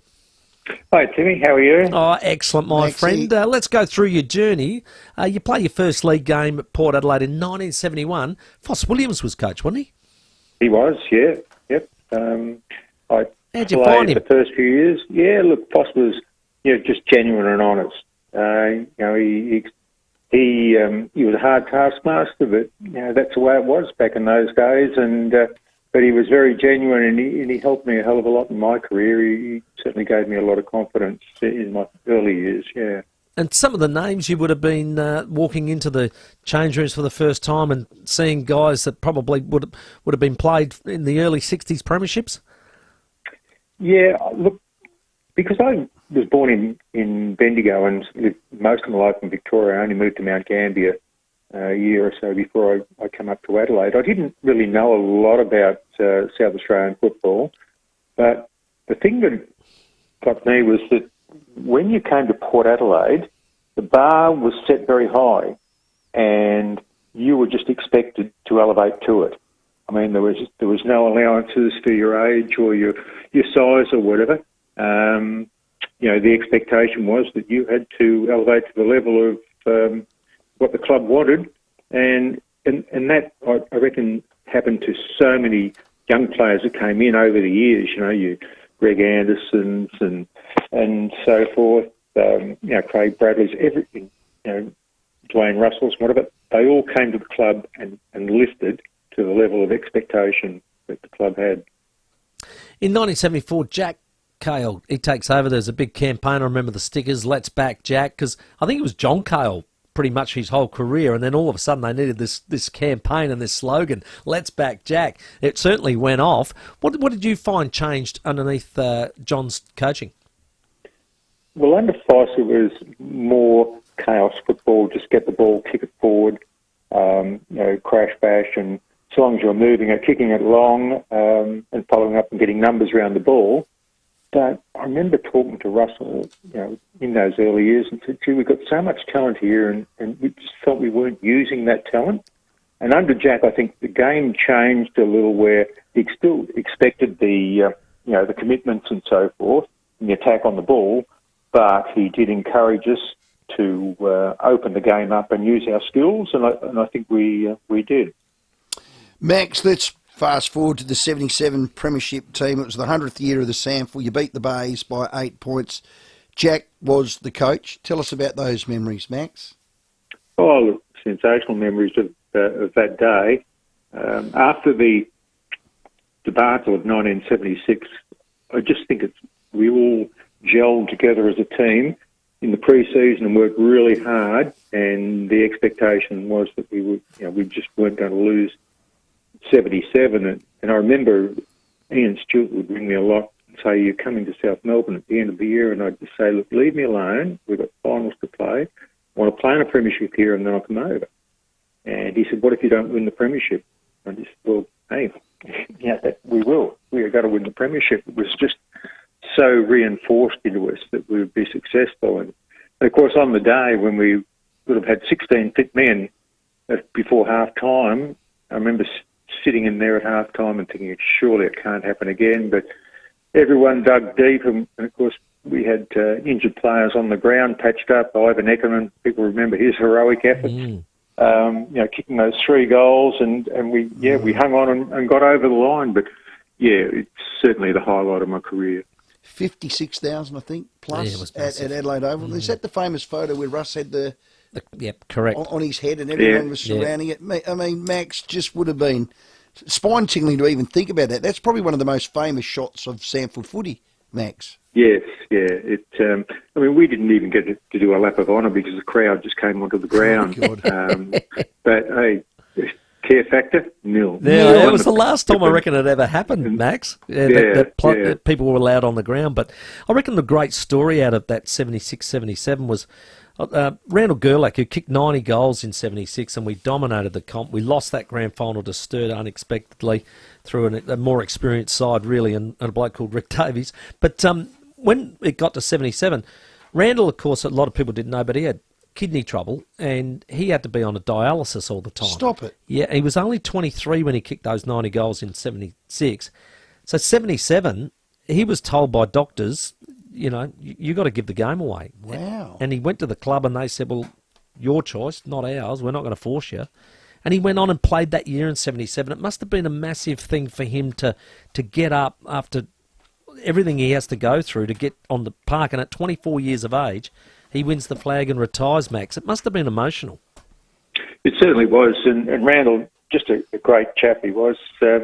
Great teammate, and he just worked so hard. And of course, in that game, he played sort of as a support ruckman and was in the back line and just did a fantastic job, as indeed, you know, all of our back line did on that day.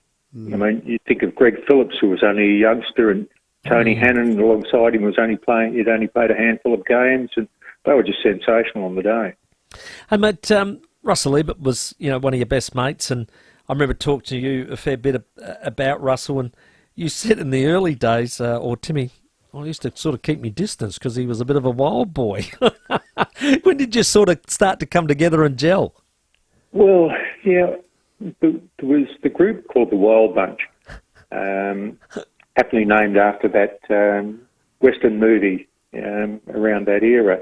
And, yeah, I sort of didn't quite get into that Wild Bunch. I was a little bit shy and quiet. So he'd always, you know, buy you a beer and say hello and talk to me. And then, I think it was about 74, he invited me to go up to Alice Springs to do a sportsman's night with him. And we just gelled from there, and just our friendship just grew and got stronger and stronger. And, yeah, we've been best mates for a long, long time, and I certainly miss him. Oh, we all do. No one can drink a schooner as quick as Russell Ebert. Blimey. There's a lot of things he did well, drinking a schooner, Maxie. Hey, Max, we just got a quick text, Unique Homestyle Foods text. I used to get Max James and Peter Marker mixed up. Have you ever seen these two blokes in the same room?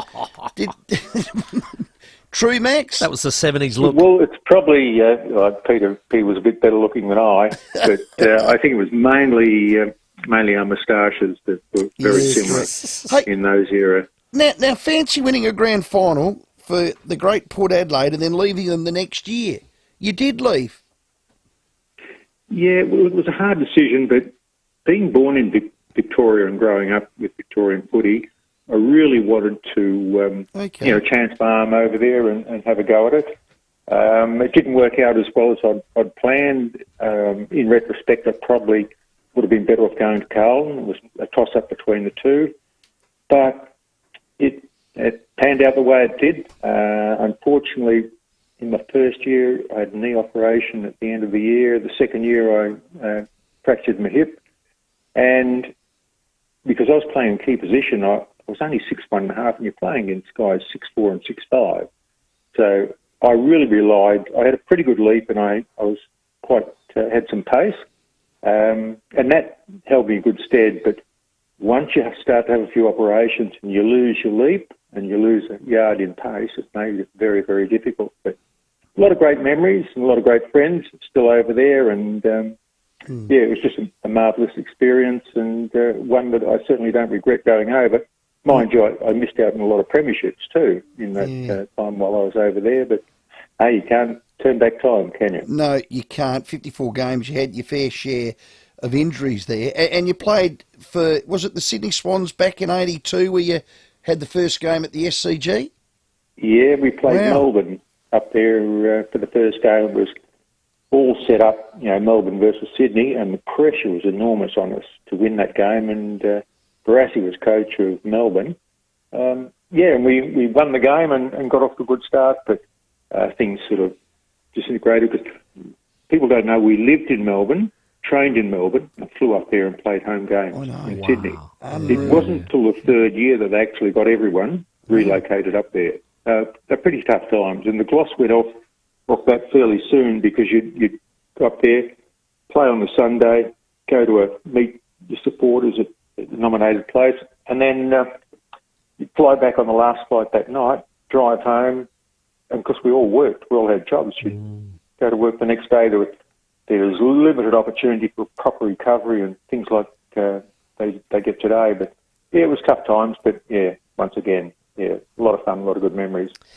Mate, you ended up coming back, and it was very early in my career. You took a role under Russell's coaching of sort of helping us younger players develop, and I can remember playing with you quite a bit when I was only sort of 17 years of age, and just loving the way you got around us younger blokes to try and help us develop. Was that something you spoke with Russell about? Because we obviously were very young in the changing of the guard. Yeah, we spoke about it earlier in the year, and I just wanted to be around the club because back then, unlike today, our whole social life evolved around the club. We'd go there after matches and have dinner up there. We'd go there Sunday mornings after training and have drinks and so forth. So it was good to be back involved with the club, but it was also great given that responsibility to try and add some experience to that young reserve side and mentor some of the younger players. So I enjoyed that role, and even I finished up playing in the grand final that year because Benny Harris got injured and got in the grand final. But yeah, it was another unfortunate grand final loss, a narrow loss to Norwood. And they played superbly and deserved to win, but gee, it was hard to take. It's fine. Mighty Red Legs, Maxie. Was that 82? Yeah, 84. 84. It was 84. Yeah, so 84. I know you love your golf post football, and you love playing around. I just love the story, and I know it's one that's a bit hairy for you, but you're playing I think a country course, and you're playing with your mates, and you weren't feeling that well, and they made you finish the round, and what was happening was you were actually having a heart attack, and you had to go to hospital. But they still, I think somebody said you still got to putt out or something like that. Well, I was feeling really, really ordinary and really struggling and had pains in the back and so forth. And we got round to the last hole, and I was standing on the green, and I thought I was going to faint.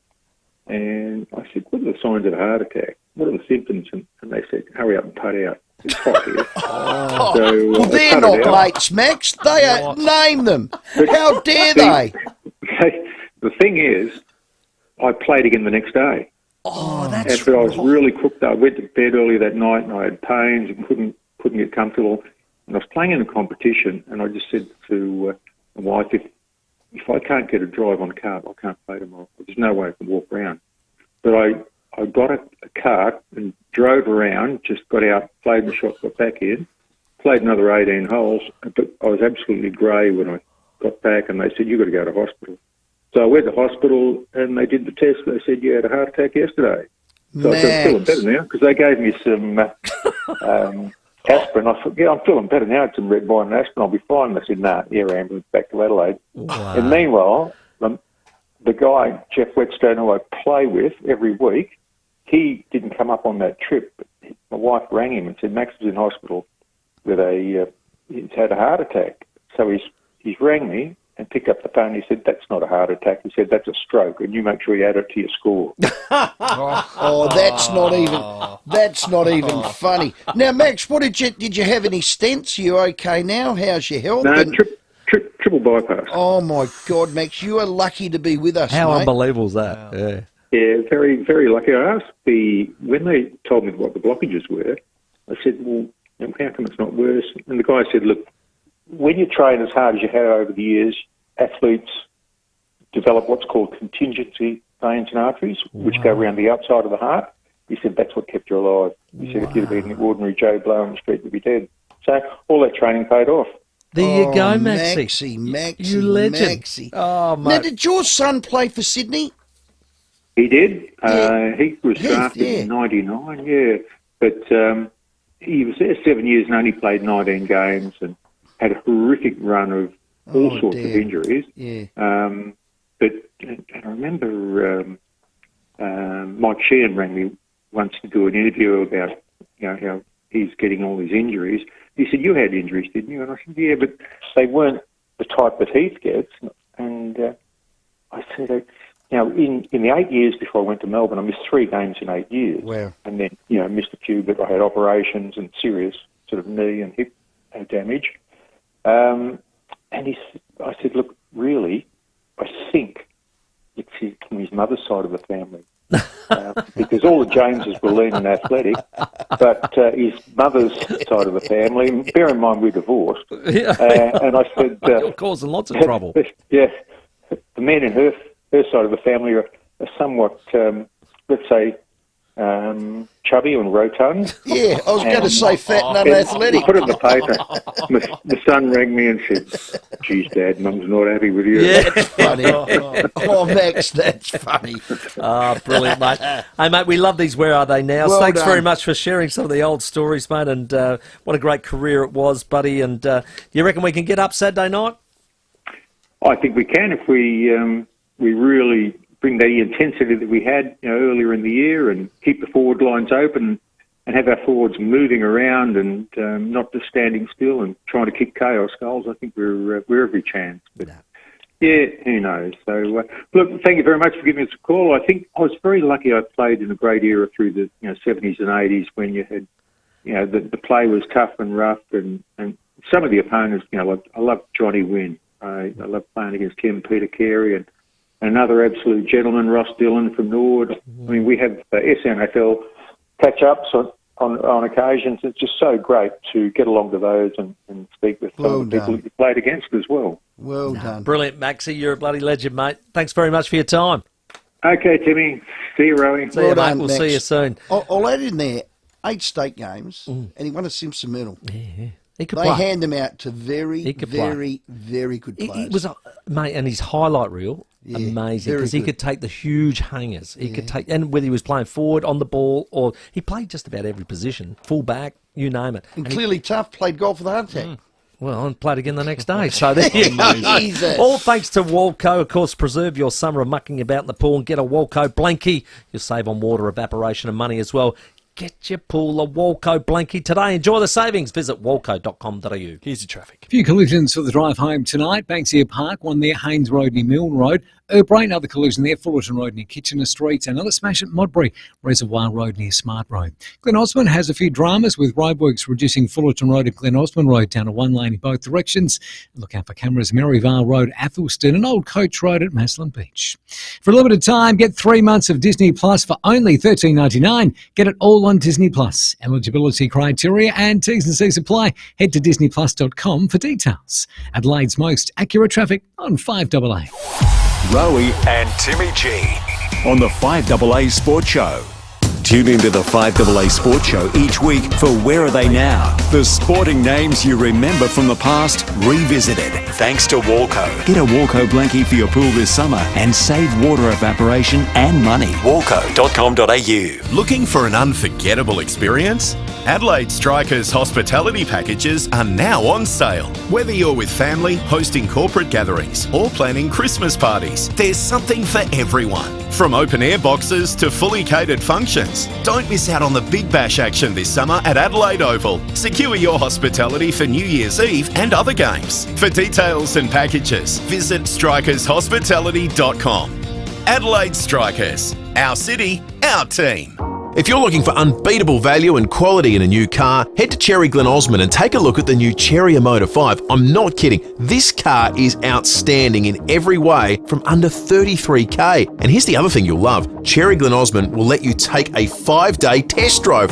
5 days. Some T's and C's apply, but what an opportunity to make sure the incredible value and feature-packed Cherry Motor 5 is for you. Book a test drive today at gocherry.com.au.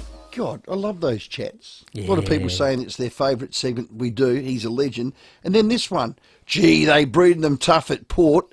Row, you are a 1 week unit. I had What? Pick on you. What? You were a tough nut. It's not about me. You never deviated.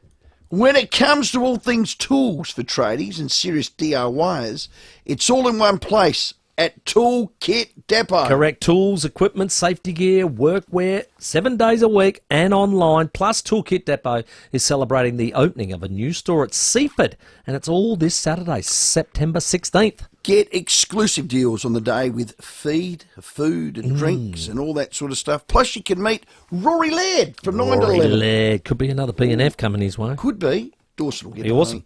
Now, there's a lot on offer, including Depot dollars. So if you spend $250 at the store at Seaford on the day, what happens then? You'll get a Toolkit Depot $50 gift card to spend store-wide. Remember the name, Toolkit Depot, a huge range of outdoor power equipment. They include mowers, trimmers, chainsaws, and anything you want to do for your spring project. Check out the grand opening of another Toolkit Depot at 13 to 15 Seaford Road, Seaford Meadows on this Saturday, September 16th. Toolkit Depot. Everything you need to get the job done. A shock absorber, CV joint, or maybe a bearing kit.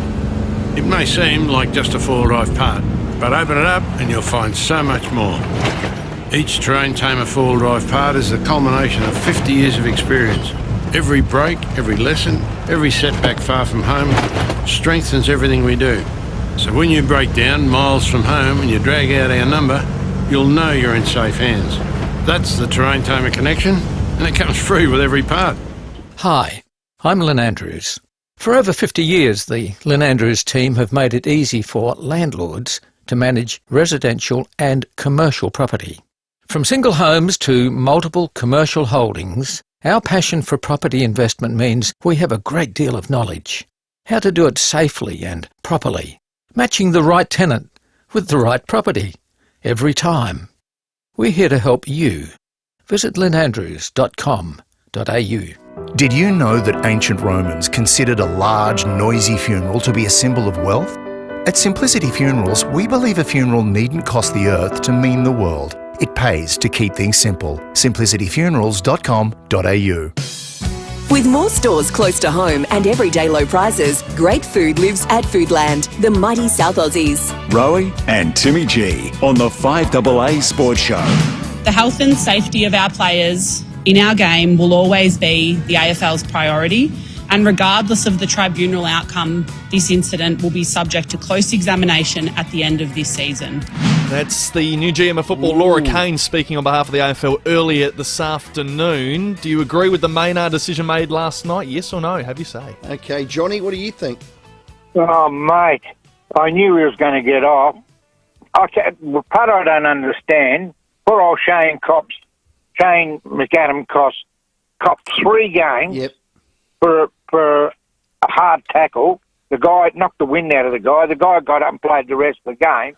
He got his jaw broken by McCartan, and they both get off, and he comes along, Maynard comes along, flattens, what's his name, Brayfield, and, everything's cool. I knew he'd get it. Yeah. But it's just, something's wrong. It's just, something's not right with the judicial system. Well, really it's the MRO, it's the ratings of it, it's the flip, the flop, is it the outcome? I mean, you're confused, Timmy, and you're one of the smartest people in this room, present company accepted. But it's confusing. Is it the action or is it the outcome? Is it the outcome, then it's the action? I think they keep flipping and flopping on that. During the whole year, I reckon we ended up getting some decisions based on the action, some done on the intent, so or the outcome. And I'm going, well, come on, which one is it? That's our problem. We don't know. Yeah, I think the MRO wants it to be about the action. I think the AFL wants it to be about the outcome because of all the concussions. Because head is sacrosanct. Yep. And again, like I said at the start of the show, it's run by lawyers now. Make no mistake. Time for the 6 o'clock news. The 5AA Sports Show with Rowey and Timmy G. Online, on DAB Digital Radio, and on 1395 AM. Talking Adelaide. This is Adelaide's 5AA. Mostly clear tonight, mostly sunny tomorrow, 28. With the 6 o'clock news, I'm Mel Usher. Chipped windscreen? Complete Windscreens repair it on the spot. $99. CompleteWindscreens.com.au. Two men, aged 20 and 36, have been arrested by detectives from the crime gang's task force at Felixstowe and charged over a series of recent incidents. It includes a licensed premises at Campbelltown last month, an incident in Adelaide and another at Glenelg. At the address, officers allegedly located approximately 28 grams of meth and a crossbow. One of the men has been refused bail ahead of a court appearance tomorrow. The federal government is trying to shift the tone of the Voice debate after no campaigners were branded racist. Voice advocate Marcia Langton claims those opposed to the advisory body are deliberately misleading the public. She says many people wrongly believe Aboriginal and Torres Strait Islanders will ask for financial compensation if the yes vote gets up. Indigenous Australians Minister Linda Burney has told Parliament the debate needs to be respectful. I do not know how Australians will vote on October 14. None of us do. What I do know for certain is this: we are the greatest country in the world. We can be even greater if we embrace recognition. Kamal has had a busy day on social media. The entertainer posted he wouldn't be voting for The Voice because he doesn't understand it. The 88-year-old also posted a meme with changed lyrics to You're the Voice. It's drawn plenty of reaction, from being called a traitor and a hideous human to others applauding him for saying no. Qantas has lost a High Court bid to overturn rulings that it illegally sacked almost 1,700 ground staff during the pandemic. The court unanimously dismissed the airline's appeal against rulings in the federal court that the sacking of the workers was in breach of the Fair Work Act. Transport Workers Union Secretary Michael Caine says the Qantas board should be replaced and the affected workers deserve an apology from the new CEO. And not just in words, but in actions. And the action that you can take immediately is to hurry back before the federal court now and do everything you can to expedite compensation for these workers so that they can get some justice. 90 Australians are on board a luxury cruise ship which has run aground in a remote part of Greenland. Lizzie Pearl has the story. The Norwegian-owned Ocean Explorer got into trouble on Monday local time. There's a bit of a wait for those on board. The ship is grounded in an isolated part of Greenland, the Northeast National Park. The closest vessel, a Danish Navy ship, was around 2,000 kilometres away. It has been diverted to the area, but it won't arrive until Friday. There are 206 people on board, 90 of them are Australians. The ship's Sydney-based operator, Aurora Expeditions, says everyone on board is safe and well, and there is no immediate danger to the passengers and crew or the vessel. Now turning to 5AA Sport. The BMW demonstrator sale event is on now. Experience exceptional value at your local BMW dealer today while stocks last. The AFL has defended its decision not to appeal the tribunal's dismissal of Braden Maynard's rough conduct charge. Maynard was sent to the tribunal over Thursday night's incident, which knocked out Melbourne's Angus Brayshaw and could have faced a 3-week ban but was found not guilty.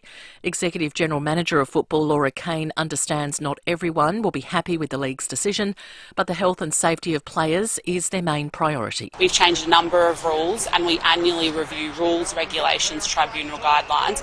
We're really comfortable with the processes that we have at the AFL and we respect the tribunal's decision. This is a unique situation. It was a unique incident and that's why we referred it.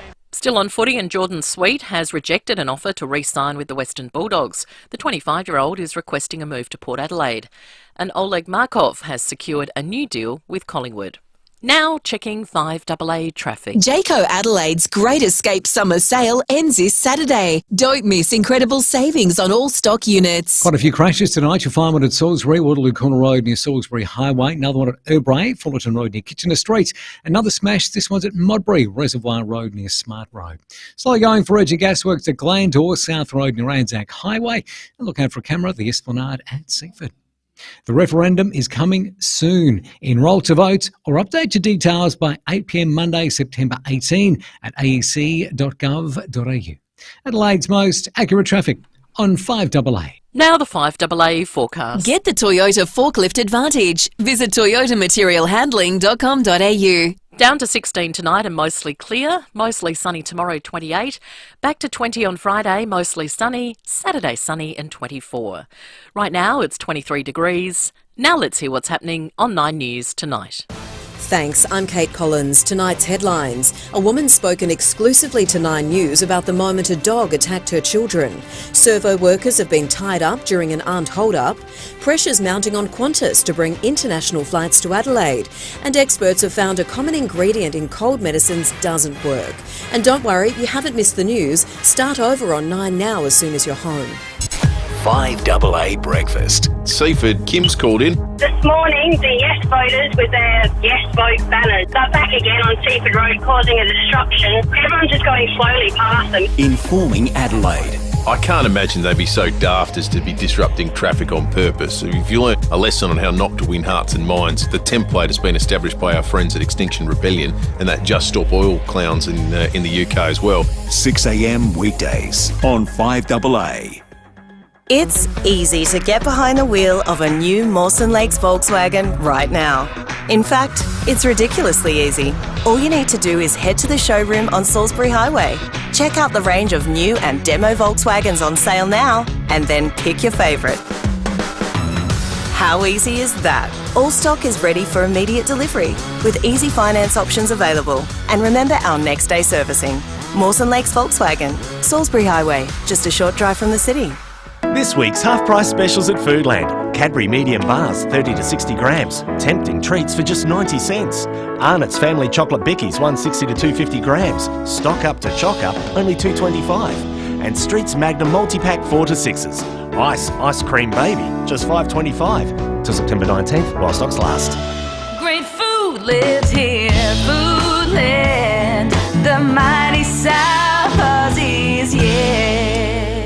Well, it's Barnacle Bill for seafood and much, much, much more at Barnacle Bill, tackling lunch and tea as a breeze with big tasty feeds you won't believe till you see them with your own eyes, Timmy. I've seen them with my own eyes. I told you, it's the last turn before I got a turn to go home, and it's a hard turn off if most of the time I just sneak in there, get some delicious prawns, fish, calamari, scallops, spring rolls, chips, salads, you name it, all complemented by Barnacle Bill's famous tartare sauce. Yum, yum. Need a sweet treat? Well, they got the desserts too there. There's jelly, gelato, mousse, and pineapple fritters. Well, being a fisho, I know how important fresh fish is. Their fish is sensational. Yummity yum. Now, if you've also got a hankering for a burger, well, that's fine. Try the Barnacle Bill burger and schnitzel with vegan options or even a veggie burger. Reel in your crew for some fish at the sea. It's got to be Barnacle Bill. And I tell you, SA-owned franchise, serving South Australians quality seafood for over 50 years. I tell you what, it's got to be Barnacle Bills for seafood. The perfect time to get your evaporative air conditioner serviced is now. Give Ken a call. We clean the filter pads, check the water levels, and make sure your evaporative air conditioner is ready for those hot summer days. Ken Hall Plumbers, 8364 5855. How easily could you save hundreds off your energy bills? That easy. Switch out your gas or electric hot water system for an energy-efficient heat pump with EcoVantage. Then sit back and save up to 70% on your water heating costs. And get it supplied and installed for as little as $0, thanks to government-facilitated subsidies. Yep, new hot water system from $0 that saves you hundreds. Pump your energy bills down with ecovantage.com.au. Every 2 years, if you're age 50 to 74, you'll get a blue and white package from the National Bowel Cancer Screening Program. It's your free bowel screening test kit, and it could save your life. Here's what to do. Take it to the bathroom and put it right where you can see it. Not in a drawer, but on the bench top or on the toilet seat or in the middle of the floor. So the next time you have to go, you'll remember to use it. Please don't put off the chance to save your life. Get to it. Visit bowelcancer.org.au for more information. With more stores close to home and everyday low prices, great food lives at Foodland, the mighty South Aussies. Rowey and Timmy G on the 5AA Sports Show. 10 minutes after 6 from 6:30 tonight. It's Driving with Dixon, Charlie Dixon's motoring show, so stay tuned for that. We'd love your calls as well. 8223 0000, the number. Lines are always open for you to take part in the show. Yeah, we love your interaction. Hey, the board to lead Tasmania's AFL club, excuse me, was announced. Along with the culture lead is Jack Rewalt. He's an AFL great. They're another step closer, if you like, to the AFL. On the line is Chris Rowbottom. He's a Tassie sport reporter. Chris, thanks for your time. G'day, guys. Thanks for having me. Let's start with Jack. He's there to build what they're calling, in inverted commas, the fabric of the club.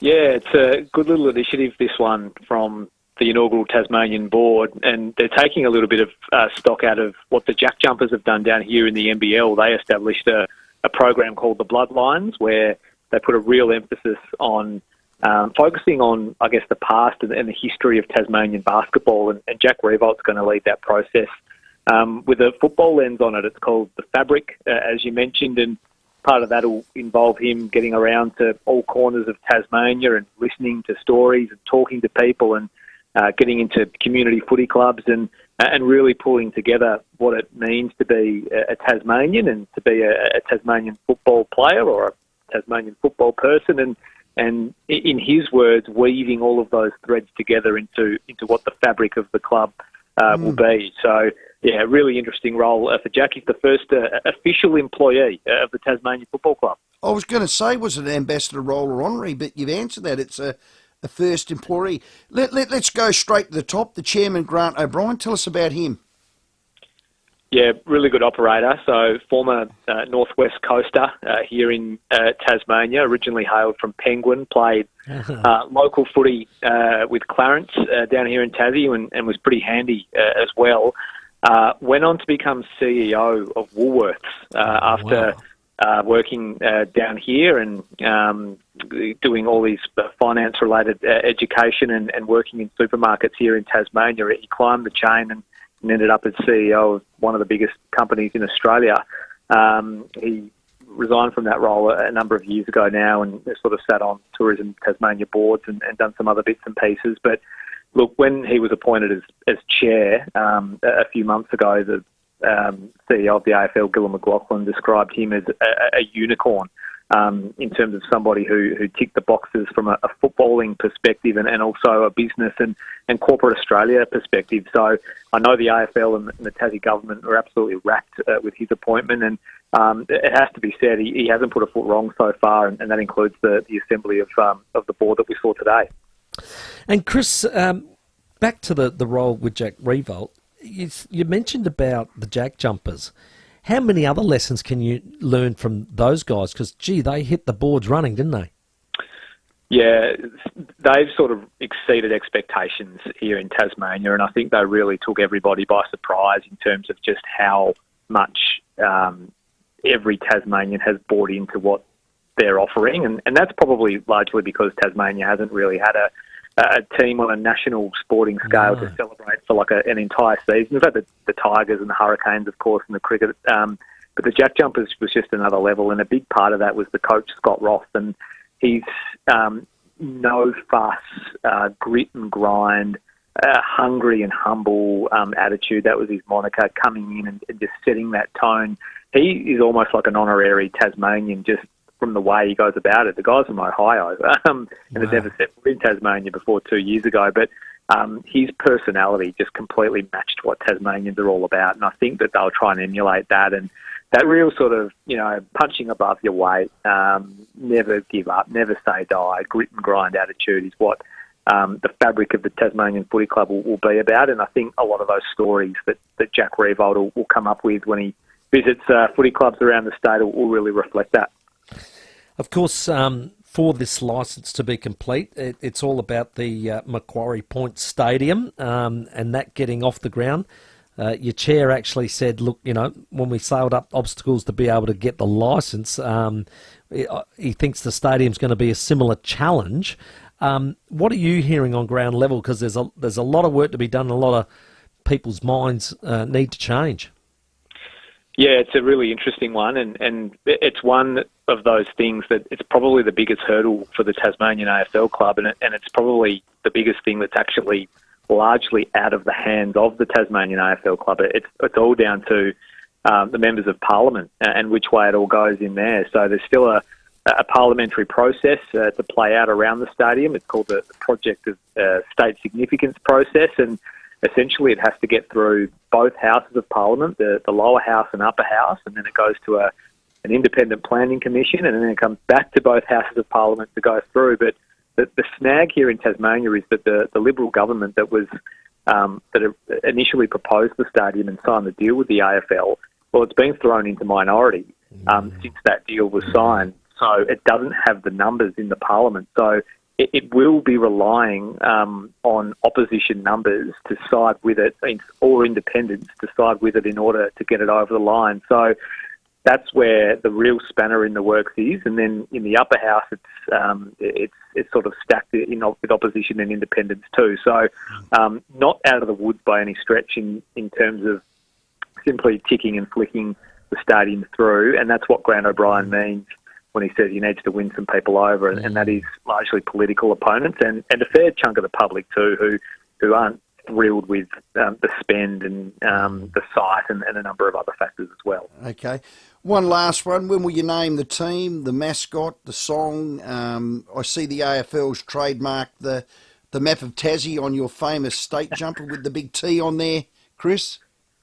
Yeah, and I think that's a pretty good indication of what the logo and what the jumper might look like. Look, I think that's all expected to happen sort of early next year. There was some indication that foundation memberships would be on sale before the start of next footy season, which is music to the ears of Tassie footy fans. But I would expect name, jumper, colours, logo, song, mascot, all that stuff early next year. And I'd be surprised if it was anything other than Devils, map of Tassie, the bottle green, the yellow map, the maroon tee, the traditional sort of side of things, and a real wink to the past.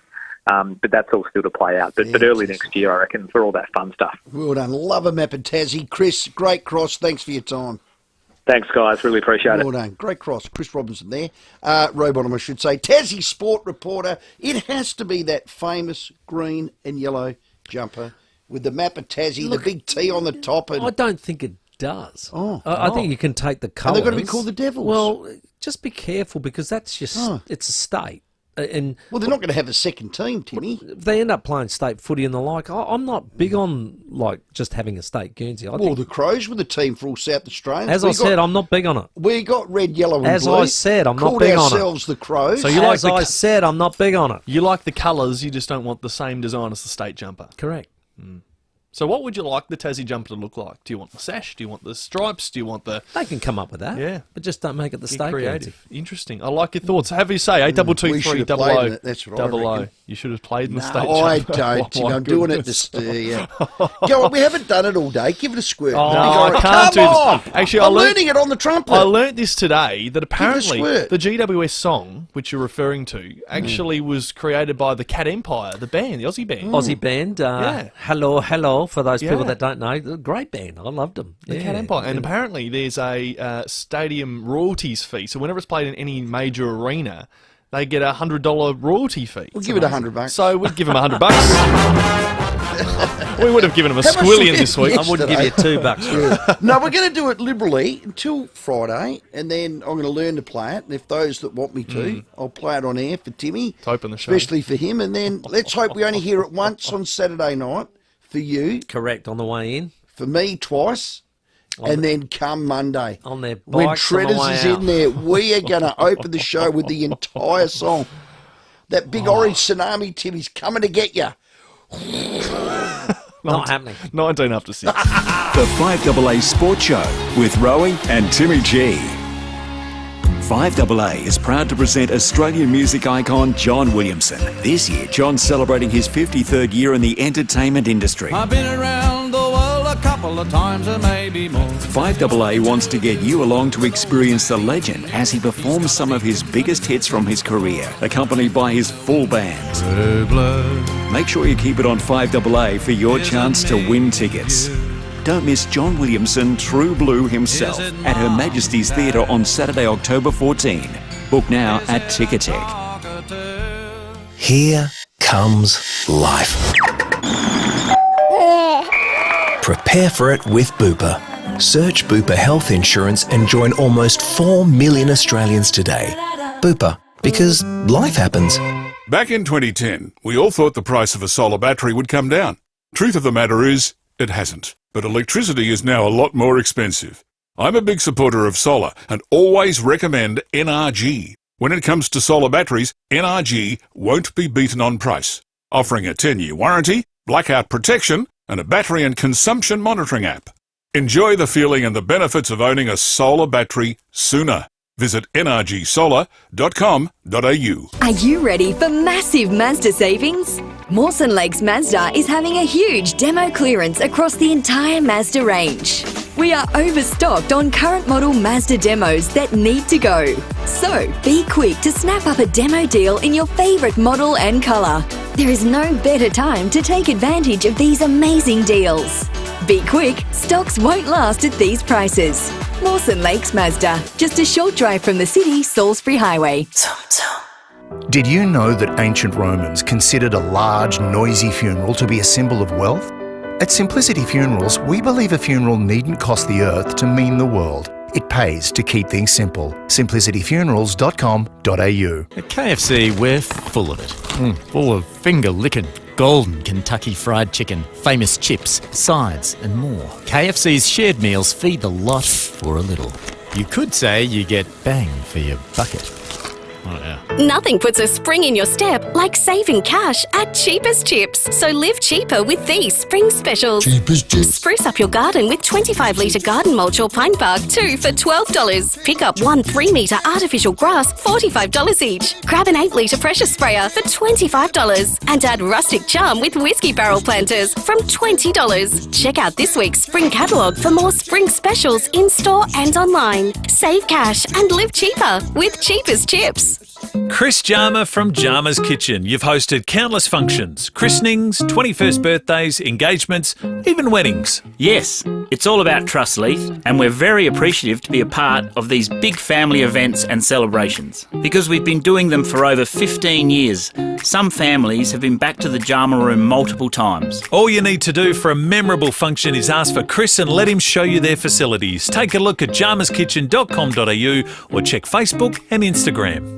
Boring kitchen, tired laundry, bland bathroom. Fix the blah with Subway tiles from $29.95 per square metre at Beaumont's. Loads of colours in stock and ready to go.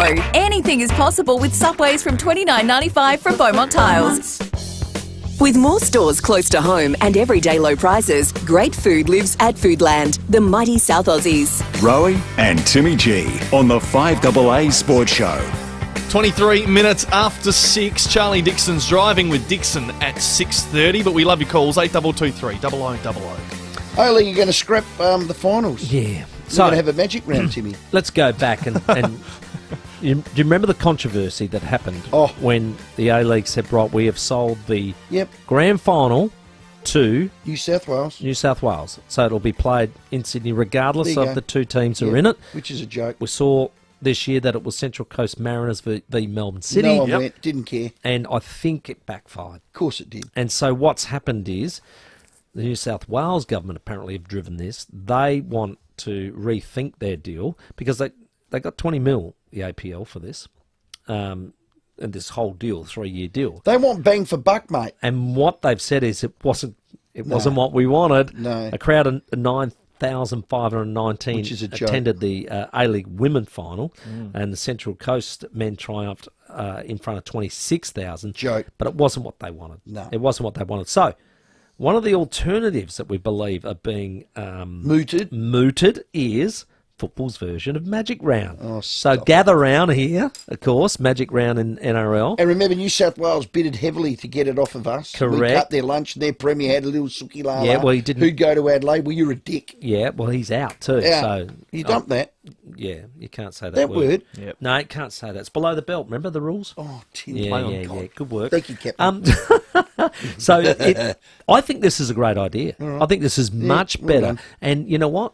Then it goes back to whoever finishes rightfully top gets that grand final. 100%. And I think that's a far better arrangement. So well done to the A-League and the New South Wales government for coming to that. once. If it is a Magic Round, gather round type style, well done. I say good result. Hello, Andrew at St Clair. G'day, guys. How you going? By the way, back in the 70s, in the VFL, Magic Round was every Saturday. Yeah, well, that's true. You're talking before about the new CBA being negotiated and the likelihood of mid-season trading. Yep. I welcome it. I think it'd be great. I think it's absolutely hypocritical that we raid sample clubs, but we sort of say, oh no, you can't possibly trade players between clubs, because that couldn't work. That would actually, impact the fabric of both clubs, because players would be dragged from one to the other. And I just cannot see how they can sit and say that with a straight face. No.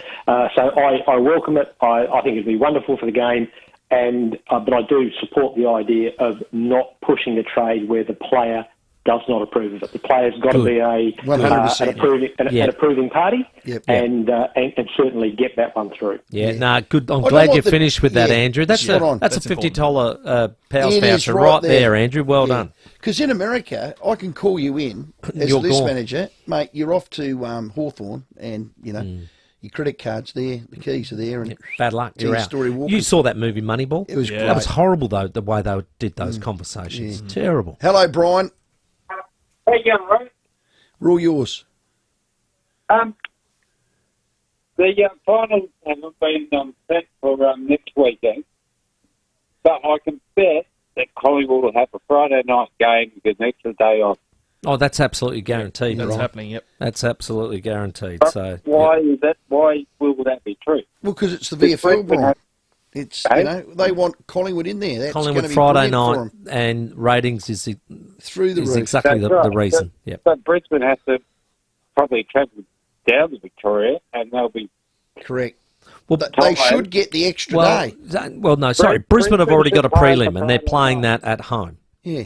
So Brisbane are home. No, but that should be Friday night. Yeah, but it'll be Port Adelaide or GWS. I agree. Brisbane should be Friday night. And then Port Adelaide GWS, whoever wins that, goes and plays Collingwood on Saturday. What that's not going to happen. We also know that the NRL have the Brisbane Broncos playing Saturday night at about 7 o'clock as well. So the Brisbane sporting community will have to split themselves across the Gabba and the NRL. Perfect scenario is you go and play Friday. Play Brisbane Everybody Friday. gets 7 days. No, we won't do that. For the 100th time, it's the VFL. Do we even need to... Let's get to the...